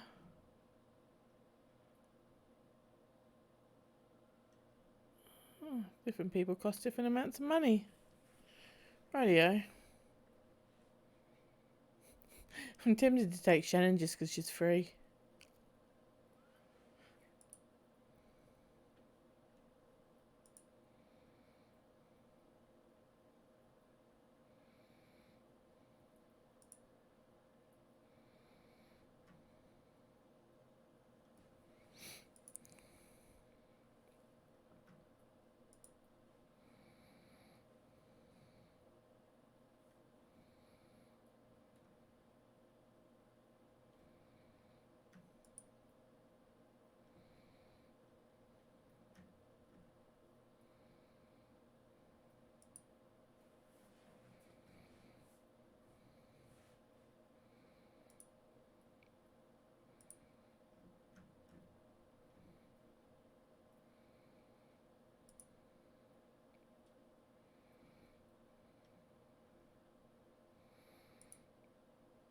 Yeah, we'll stick with... Alright.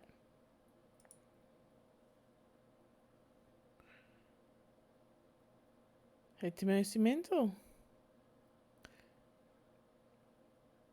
No, actually...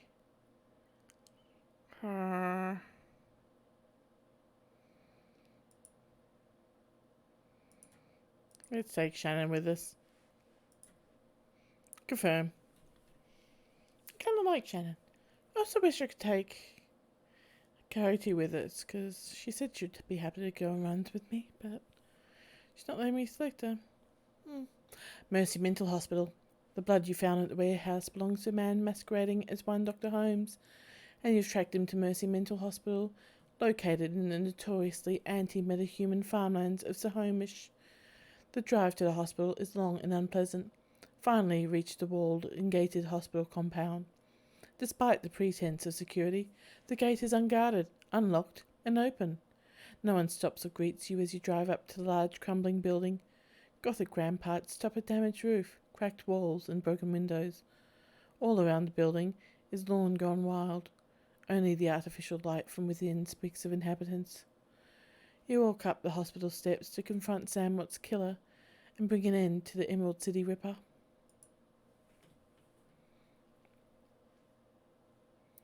Sweet.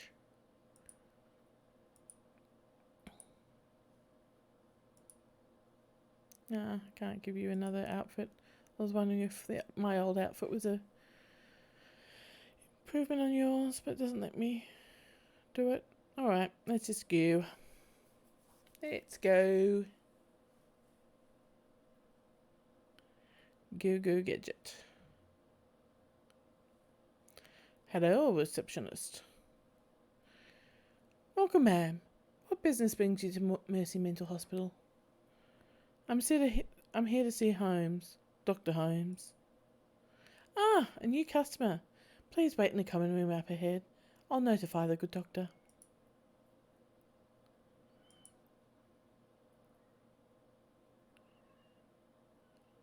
Please stay within the cafeteria. Okay. It's an automated medication dispensary. It doesn't recognize you, so nothing happens. Hello, Lorraine. Hey, lady. You seen Josie? I don't think so. I know, right? I haven't seen him in days. Dr. Philippe told me not to worry about it. He says I worry too much. But who am I supposed to play chess with? Donnie over there can't suss more than match 4. Wait. What's so important about this Josie character? He's a great guy. I mean, everyone likes him. Sure, he looks like a meathead, but once you get to know him, he's a real thinker. He's got a Super Bowl gold ring he always wears from when he used to play on the Screamers, and he's the only guy on this floor who knows how to play chess. Urban ball, huh? Pretty tough profession. Not too rough for Josie. He says he went a whole season without any injury. He was usually playing Outrider, though. Will you at least help me look for him? I have this key I swiped from the day guard, but they keep a close eye on us. If you could have a peek in the infirmary and see if there's a record or something, he might just be in a cool-off room and they won't tell me. Alright, I'll see where I can find something. No promises, though. Okay, I'll be right here if you do. Sweet. What's the clock say? Clock stopped, probably displaying a time from 40 years ago. And Donnie, who apparently doesn't play chess. Hello, stranger. You look new here. Are you new here? Yeah, I'm looking for Dr. Holmes. Donnie's face blanches. I don't think you want to do that. Not really. What's that supposed to mean? Around here, you don't want to attract the attention of the doctor. If you stay quiet, life's much easier. Much easier. I'm Caldy. Who are you? Name's Donnie. That's my name. Donnie. Donny. I knew I didn't recognize you. I know everyone in this place. Everyone on the first 2 floors. Oh, is there anyone I should look out for, Donnie? No, not on this floor. Only us calm ones are allowed up in the cafeteria. If you're violent, you have to eat in your room. I'm doing a health and safety check for a corporate office. Yes. Well, you don't want to talk to me. I don't work here. I'm not crazy enough for that. Alright, I should go.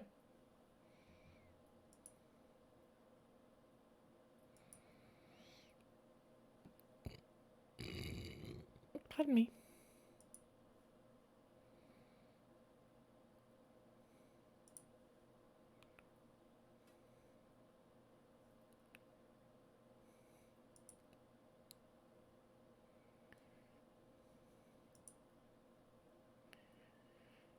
The stench of blood and mould gets even stronger as you move closer to the infirmary.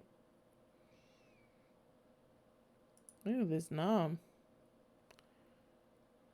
A severed arm lies next to the zip body bag. The arm looks human and appears neatly severed at the elbow. There's a large gold ring on the index finger. Its owner, probably the occupant of the bag. Take that. You slip the heavy ring off the cold finger and feel its weight in your hand.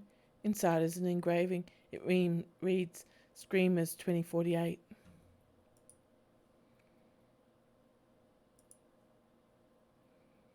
Surgical carts strewn with gruesome tools, motorized saws, and metal vices. You find an unlabeled Triffid disc. You have no way of playing back the disc at this time. The patient information for Josiah C. Dawson is open on the cyber terminal. Read the history. Josiah C. Dawson, 7th 18, 2015. Height, 1.9 metres. Weight, 95 kilos. Occupation, retired. Allergies, none. Medications, alprazolam, rabexitine. Reason for stay, post-traumatic stress disorder. Status, deceased. Attached notes. Patient had undocumented cyber wear in the left arm, as well as multiple pieces of shrapnel in various locations. Complications would likely arose if transplanted to another host. The rest of the body is in excellent condition and can be used to improve other subjects, as well as fulfill some custom requests. Okay. They've been using the patients for spare parts by the look of it.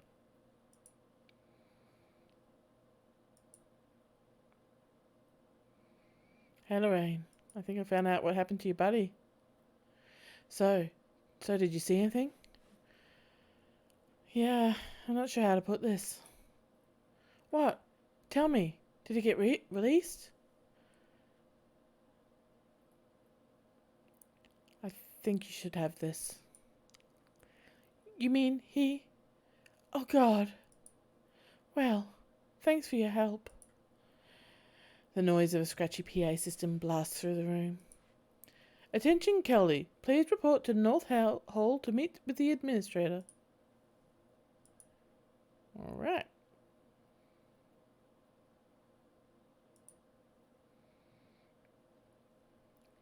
The elf standing behind you may quite possibly be the ugliest elf you've ever seen. His meticulously clean lab coat, format jacket, and old-fashioned bow tie give him the look of an undertaker from centuries past. As you approach the window, he locks eyes with you, smiling a thin, unnerving smile. Good day to you. How can I help you? Ha ha ha.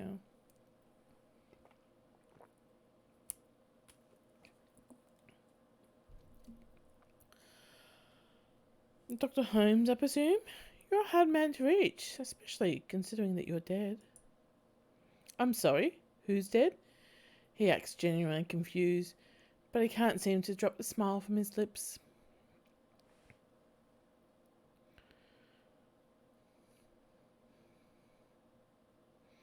It's a good racket you had going here, but you got sloppy with your kills, and now the Ripper's trail leads straight to your door. The only trail I see is the one you've left in your own wake. In fact, I believe the Ripper may be standing right in front of me. Guards! Dick.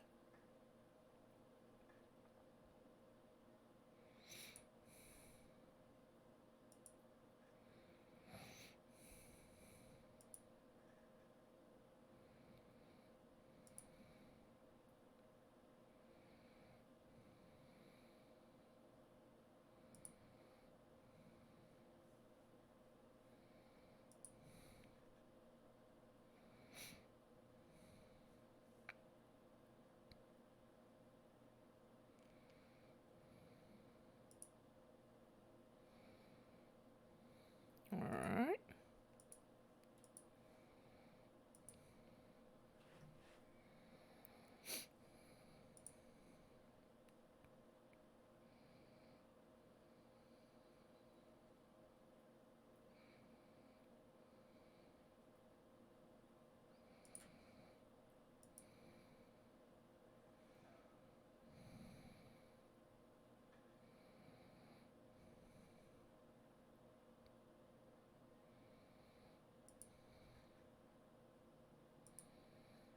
Amish.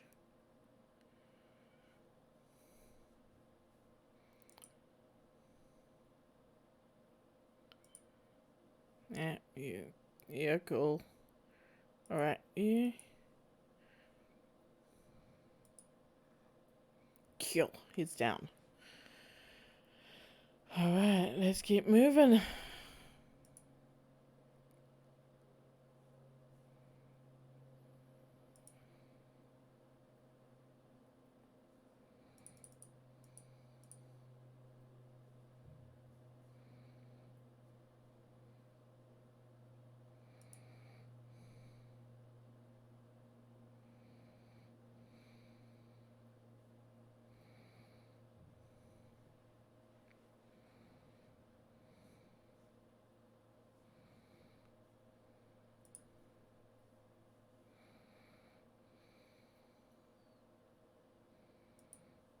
No.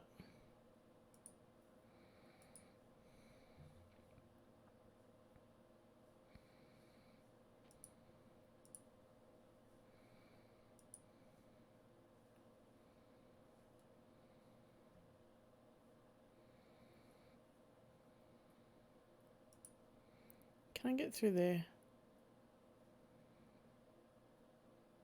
No, it doesn't seem to be something I can access. Okay, let's just get all up in here then.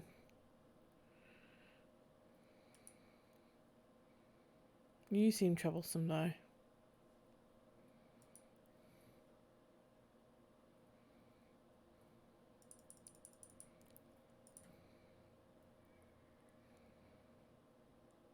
Oh, balls.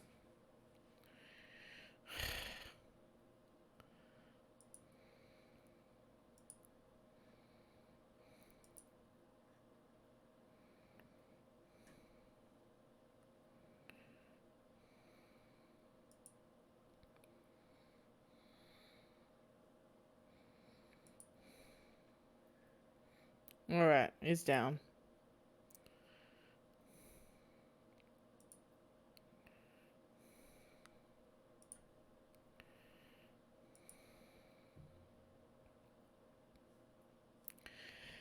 The nearby intercom speaker crackles to life. The voice of Dr. Holmes begins to blare from it. Attention all personnel.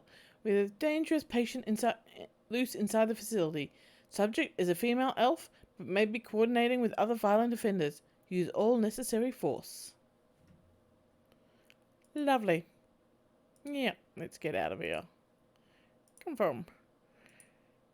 Confirm. Confirm. Halls of disrepair.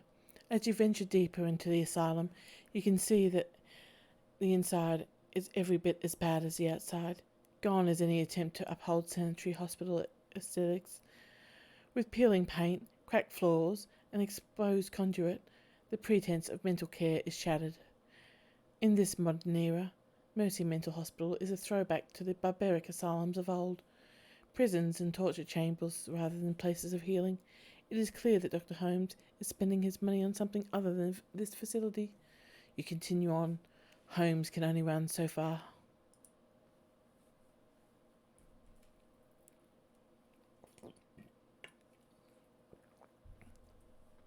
Sisters, stay back!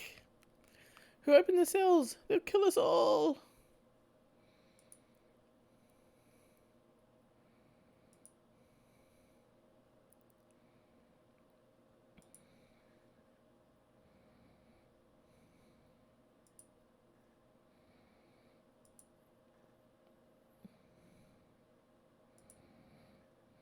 Oh. Gotcha.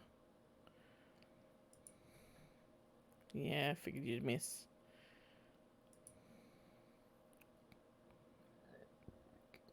Come on, right, just... No. Go. Oh, you oh, I had it for a second. I want to go there, and it's not letting me hit there because the poor text is like, fine, go there then. You shit.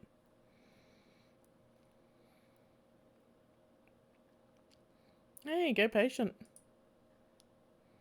Oh, come on. And he's down. Lovely. Oh, you're out of ammo. Reload. Thank you.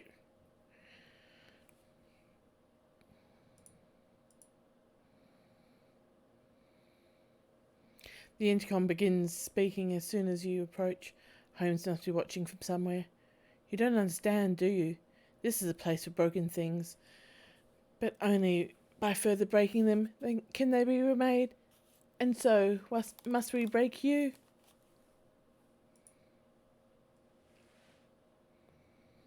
Charming.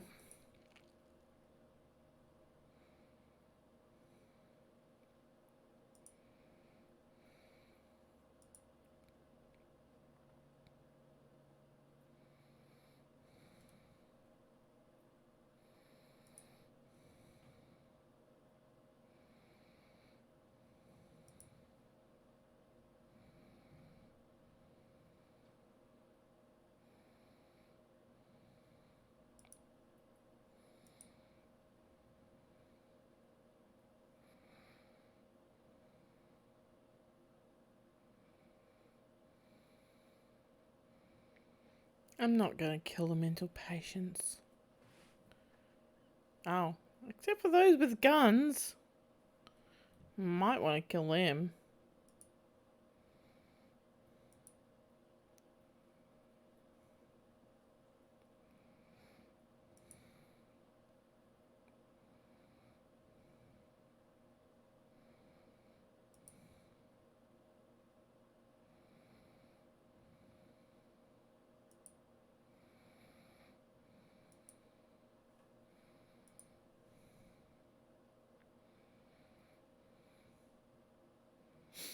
Oh, do I want to? No, because I don't want to actually kill the mental patients. I think we're just moving along.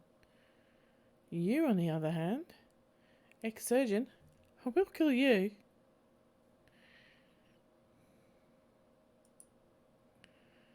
Can I see you? Ow.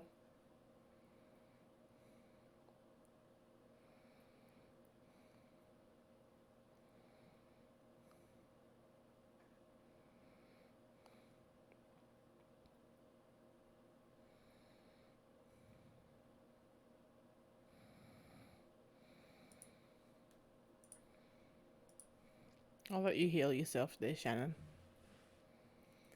Okay, you. Can you... Nope, you can't get to the doctor. Alright, you can go there though. And from there, you can certainly get that doctor.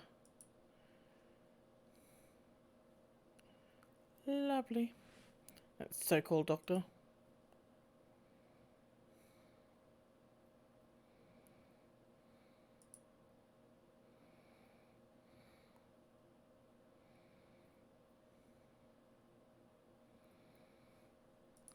You... Yeah. Manibolt you.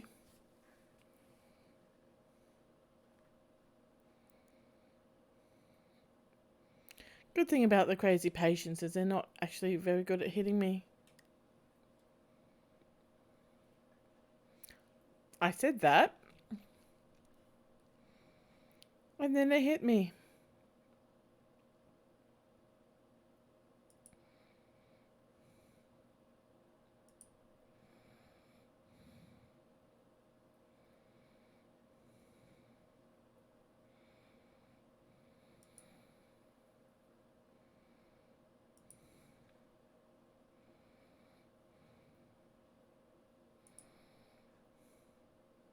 Kill. You're down.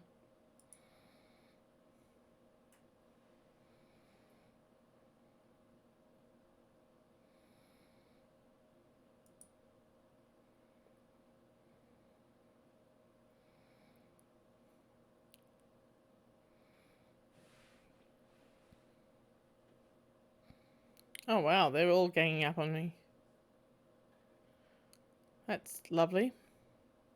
Really, all of them. Seriously. Oh man, I can't even get past without them getting in the way. They're like blocking my escape. I don't want to have to kill you guys. What do you got? You got frags. I was hoping one of you had concussion grenades.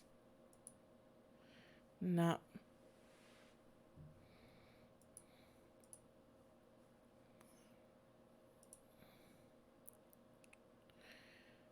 Surgical cart contains a cake key. Ah, so I can get rid of there. And what's in the body bags? Smell of rotten flesh is immense. The remains appear to be from multiple metahumans. Alright. I still can't get... I don't want to kill you guys. But if you make me...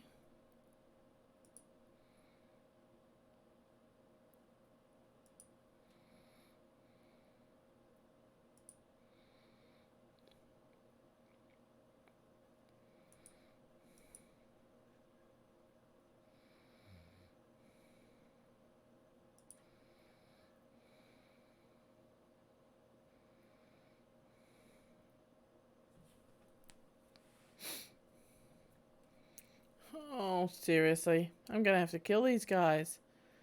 They've blocked me in their corner. That is...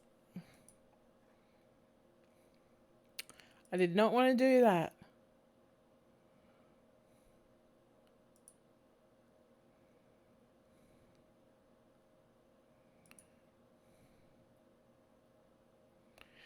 From another intercom, Dr. Holmes continues. Someone once told me that I was a broken thing, but he also said I could remake myself.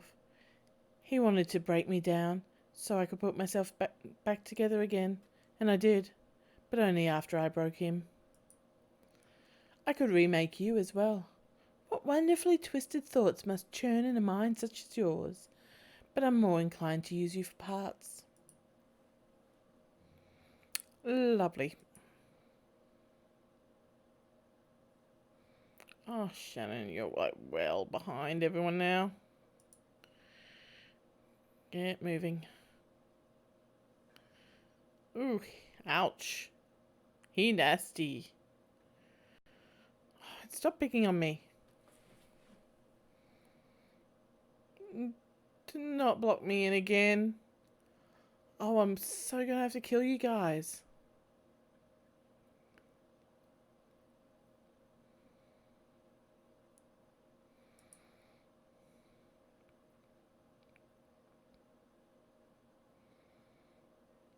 He's just a crazed patient. Okay.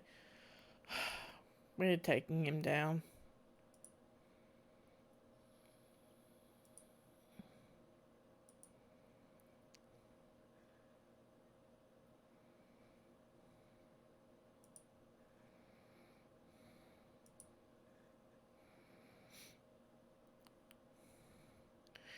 How the heck did a patient get a shotgun anyway?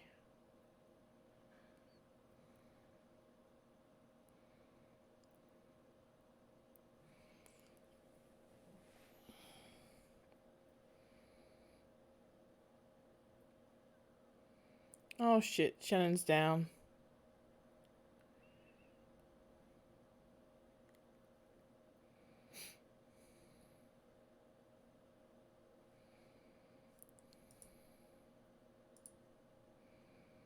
I can't get them.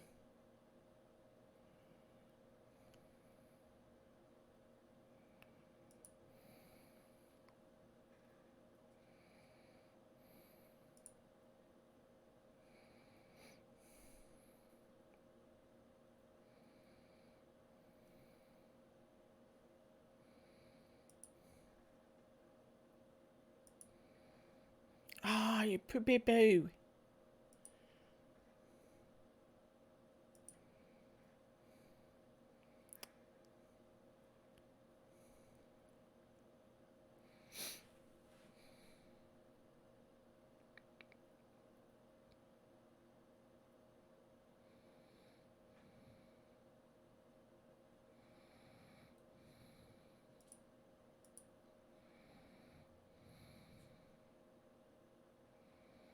Oh, reload. Do I have another? Nope, just got hands. Have to reload. This is not going well. Down you go.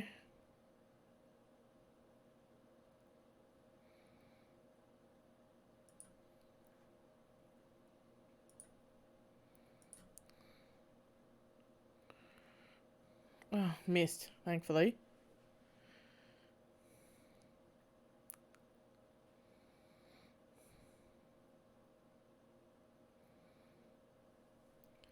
Okay.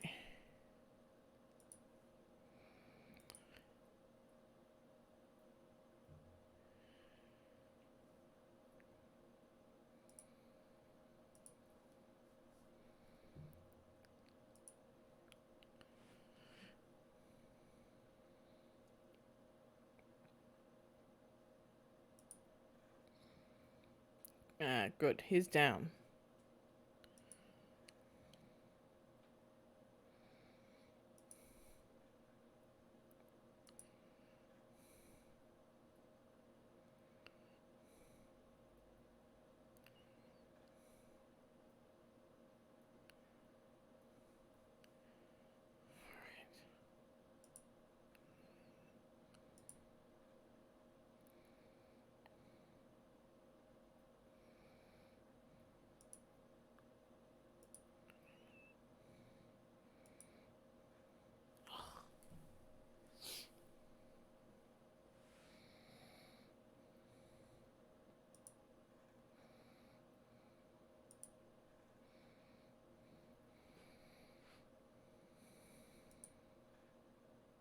Oh, come on.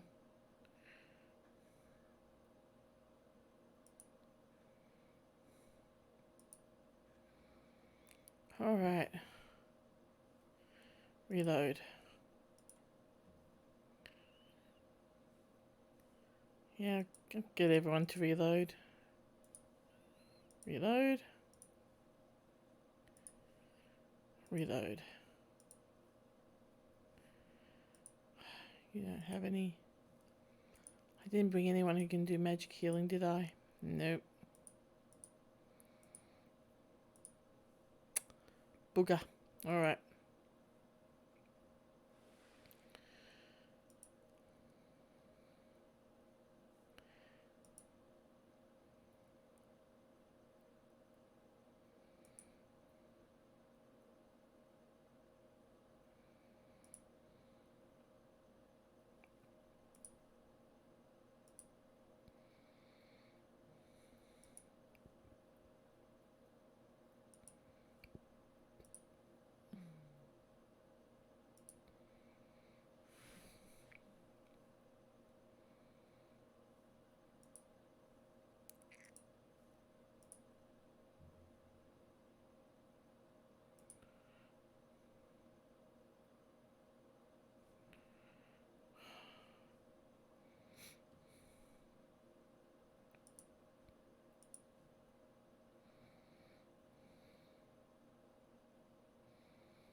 Alright, doctor's down.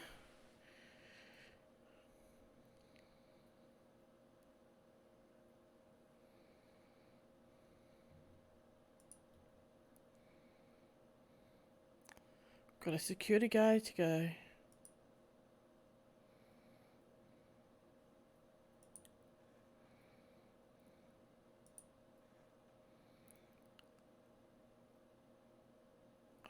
He's out of sight. Ow.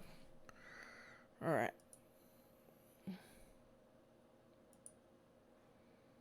Down. Lovely. Alright, you can check that out. See what's in there. The trivia player holds a collection of personal diaries. Some of the video files are missing. Let's insert and play back number 1. Got some cutout chips in the last week. Tried them out on the patients with violent flashbacks, hoping it would at least mellow them out some. It was like day and night and day. Once the chip was installed, all their psychotic break triggers were blocked. Ms. Yuskin had gone 4 days without attacking the staff or herself. Number 6. I was walking to the organ grinders downtown, and there was some kind of event happening at Mega Media. They had a puppet there from Maria's mercurial label with a Personafix chip installed, making her an excellent doppelganger. They were just using her to hawk some Simpsons re-release of Mercurial live show, but it gave me an idea. The cutouts, the body modifications, and my healthy supply of patience, I'm perfectly set up to be a Bunraku fixer. If I can find a supply of Persona Fix chips, I can sell a full-service Bunraku, even program the behaviour trees. Number 8. Found a buyer for the first Bunraku. A man in the Barrens offered me 20,000 yen for the female troll I'd been modifying. He likes them big, he says. All that's left is to arrange delivery. He says he can put me in touch with some more buyers if I'll accommodate special orders. These morning lives are already over anyway. The least they could do is line my pockets. What a charming man.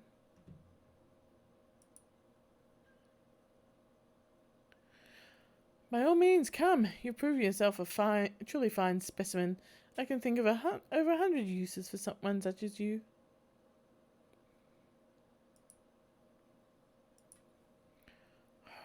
I really need to heal her up.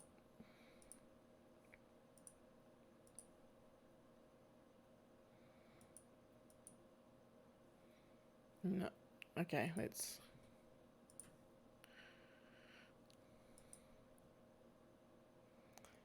I want to save that for myself if I can. Yeah, what have you got? Oh, you've got a basic. Yeah, you can heal Shannon.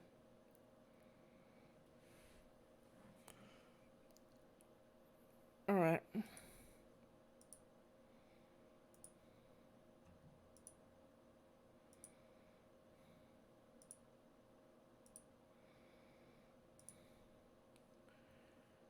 Groovy. The Emerald City Ripper. Before you is a medical lab turned torture chamber. The smell of old blood and decayed flesh permeates the room. Gory stains speak of the body's fluids spilled out without regard for well-being or hygiene. There are bodies, probably former patients, trapped in hideous machines, enduring horrific experiments. The subjects you can see all appear dead. Any that aren't must wish they were. You've chased Holmes to his lair. Just as his face reveals an ugly soul, so does his safe haven, it would seem. Holmes, Silas, the Emerald City Ripper. The elf is a monster beyond compare. It's time to end this.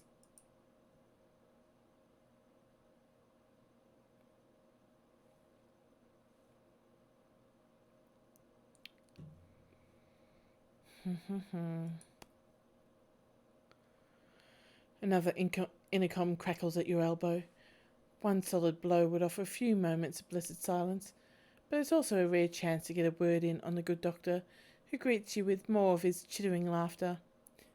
You're a persistent one, a fine specimen indeed. How much longer are you going to hide, Doc? Hide? Nothing of the sort. I'm simply an observation, and what I have next in store should prove most illuminating. Pitzel, subdue them!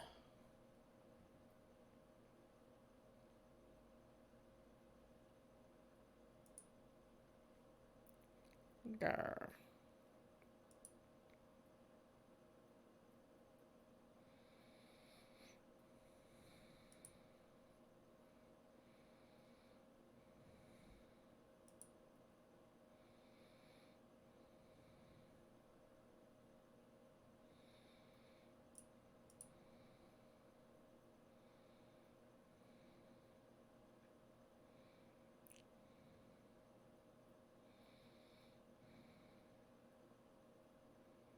Ow.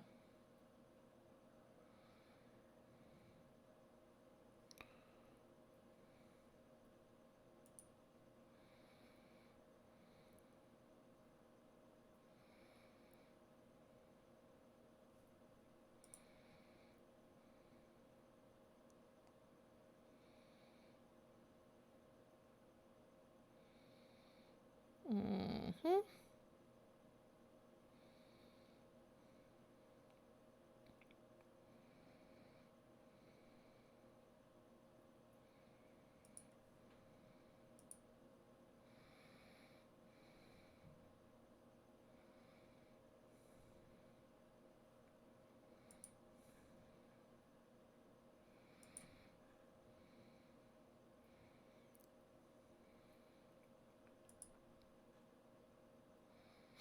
Oh wow, that did, like, he's tough. Yeah, get out of the way, Shannon.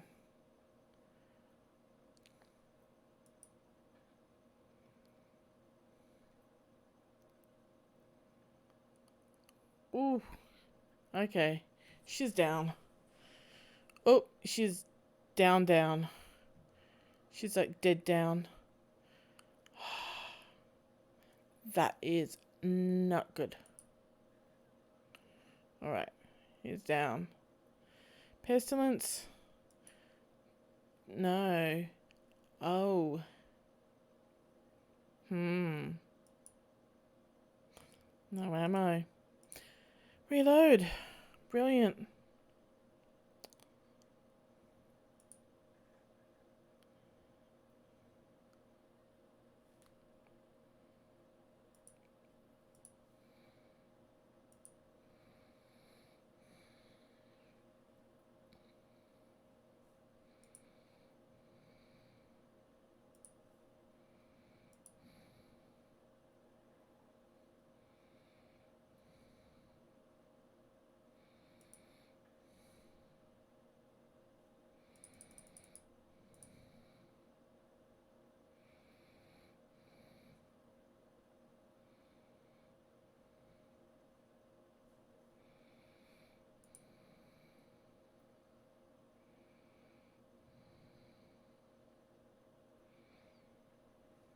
Yeah, I think we just go straight for it.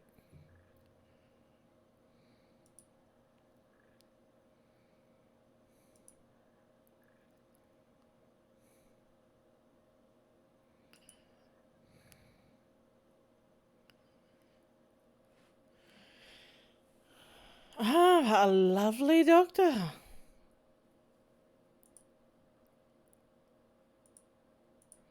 Oh, I can't use that because I've already got controlling someone. Gotcha.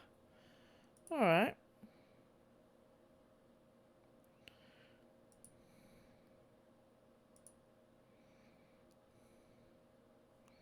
Can I get him? Not much, really.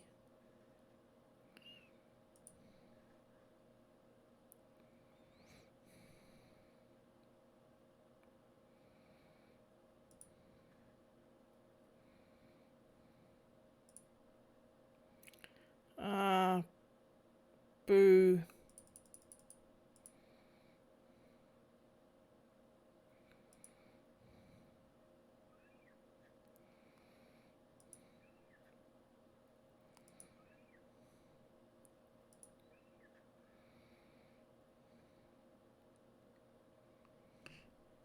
Alright, Pretzel's down.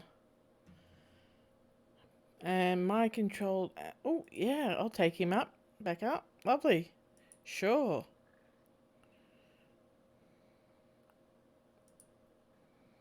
Ah, missed.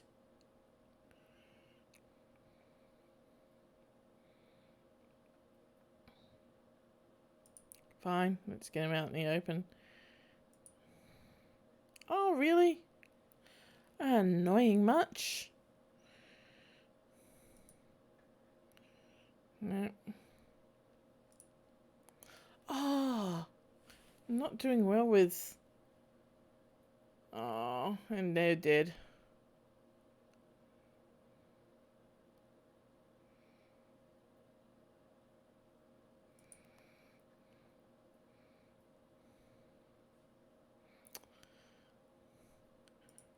No, you've got nothing you can use. Let's mark you for easier hitting. Oh, that's a oh, you can miss on that? That sucks balls.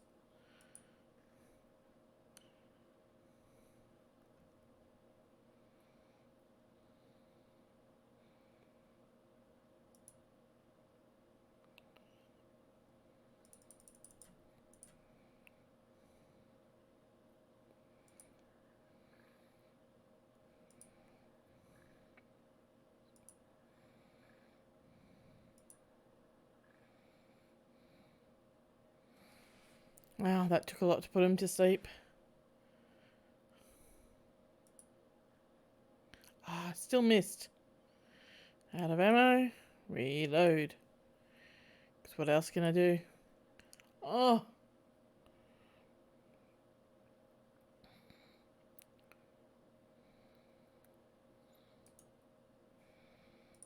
No, you've got no more. Do you have any spells? Yeah, let's just mana bolt him.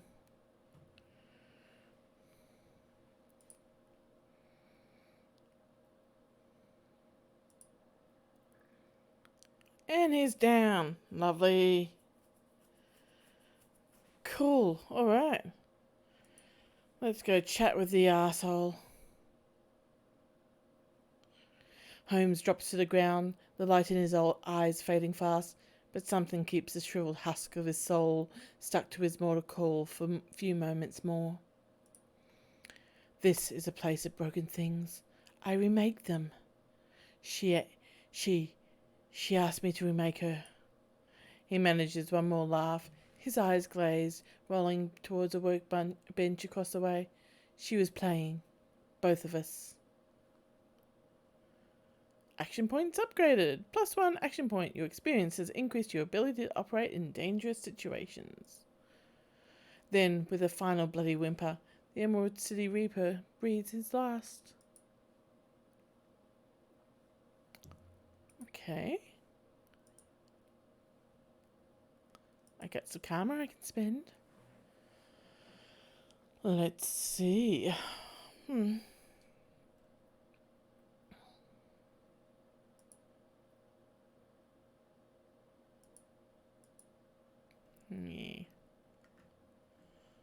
definitely think we need better control of our spirits.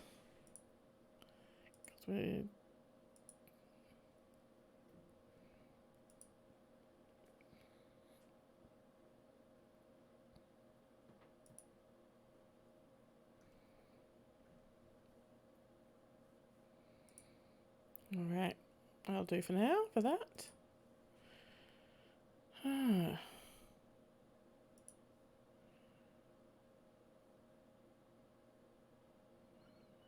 What have we got here?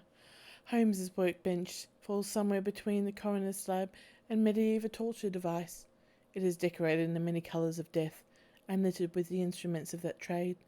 To one side there's a leather-bound journal stuffed with uneven pages. To the other is a poxec, a small screen still glowing. Beneath the bench is a rolled sheath of papers held closed with tied lengths of surgical tubing. Investigate the workspace. The bench has clearly played host to numerous bodies over its lifetime.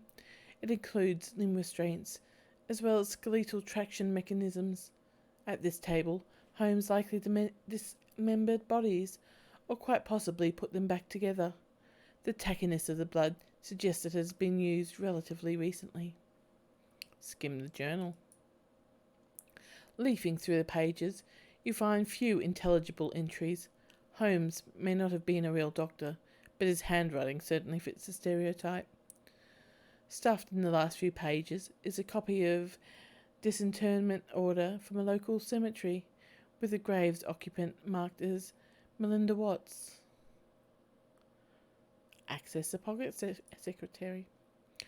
Holmes is still logged in, granting you access to his currently loaded files. Prominent among them is a hospital report from a donor program. It lists the organs, besides names and vital statistics of the recipients. Your eye catches Sam Watts' name beside the entry for liver. Also on the list are the Ripper's other known victims, along with several others who may have shared in the same fate. There is also a large sum of new yen which can easily be transferred to your account. Examine the rolled sheet of paper. Unfurling the large sheet of paper, you discover a diagram of the human female form, rendered to an impressive level of detail. It appears to be the blueprint for making Holmes' very own monster. Oh, we've got a real... I was going to say real life... Yeah, video game. Yeah. Nice Frankenstein's monster forming.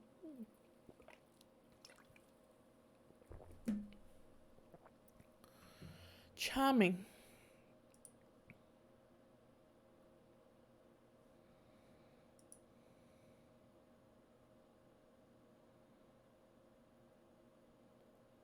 Hello. His chip shot slot is still fresh, the open wound pink and wet and lurid. His voice drips innuendo, but his eyes say no one's home. Why, hello there. Did you come to play? You okay? How long have you been here? Of course we're okay. We're ready for a little party. You want to have a little play party with me? By a name? She's assembled in standard config, face of a schoolgirl, body of a stripper. You'd need some thick beer goggles to miss the work she's had done. Lovely. Oh, hey, we've got something to pick up here. Personal fix chip wiper. Okay, let's see if we can fix you up. Use chip... Yes. Let's erase their programming. His eyes focus and his hand raises slowly to touch his head wound. The fingers come away wet and sticky. Panic twitches at the corner of his mouth as he surveys the room. First you, then the girl, then down to his own body, which is no longer his. Sweet Jesus, what did he do? Where am I? He begins weeping, his body racked in great inconsolable heaving sobs. Sorry, dude. Why can't I do the same to the girl? That sucks.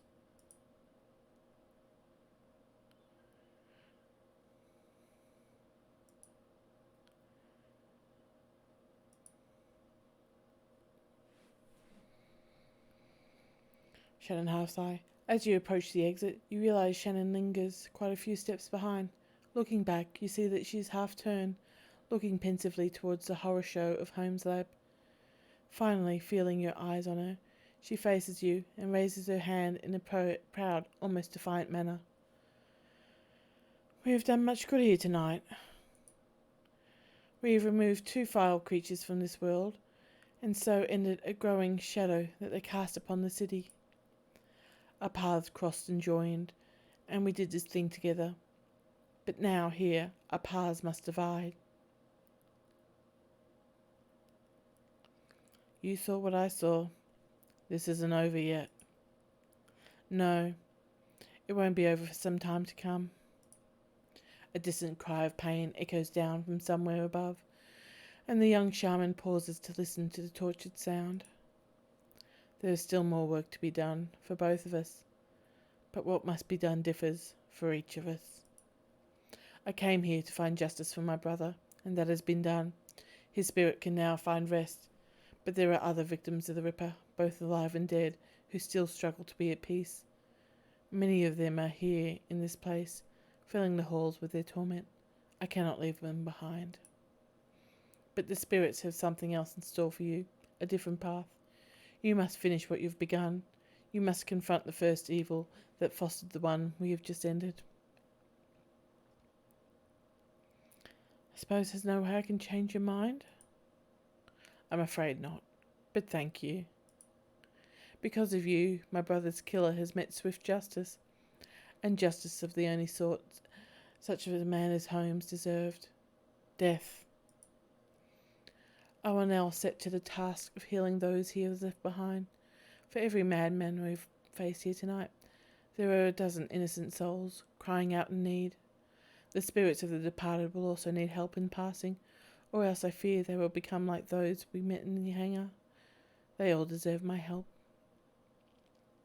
And what about Lone Star? They can't be far behind.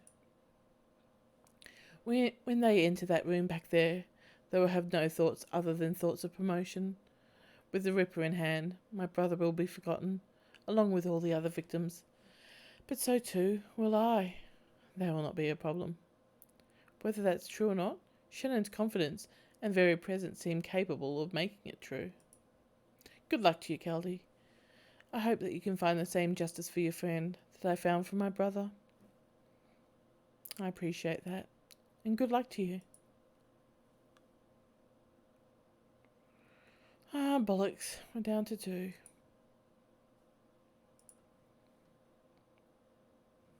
I suppose that's why she was free. Loose ends. The ride back to the Seamstresses Union is quiet compared to the pandemonium left behind at Mercy Mental Hospital. Lone Star Squad cars pass you on the road, sirens blaring, no doubt in response to the aftermath of your showdown with the late Dr. Henry Holmes, the Emerald City Ripper, the man who violently repossessed the internal organs of Sam and Jessica's mother, Melinda Watts. And although the killer is dead, and his grip on the city is broken, it's clear he wasn't working alone. There are those loose ends aching to be tied. The taxi turns into Redmond Way, cruising past now familiar landmarks until the Seamstresses Union, in all its decadent, seedy glory, materialises between swipes of its overworked windshield wipers. Time to evaluate your next move. Okay.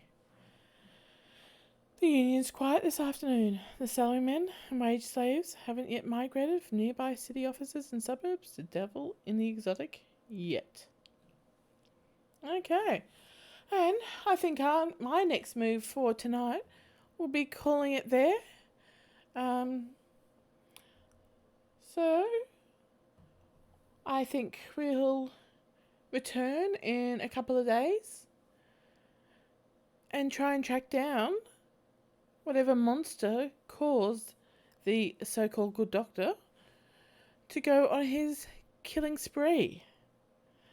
So what's today? Today's Monday, so I'll probably say either possibly tomorrow night, maybe more likely Wednesday night. Usually start streaming around 6:30 Australian Eastern Daylight Savings Time at the moment still. Yeah.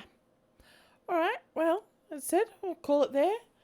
And yeah, cheers. Bye.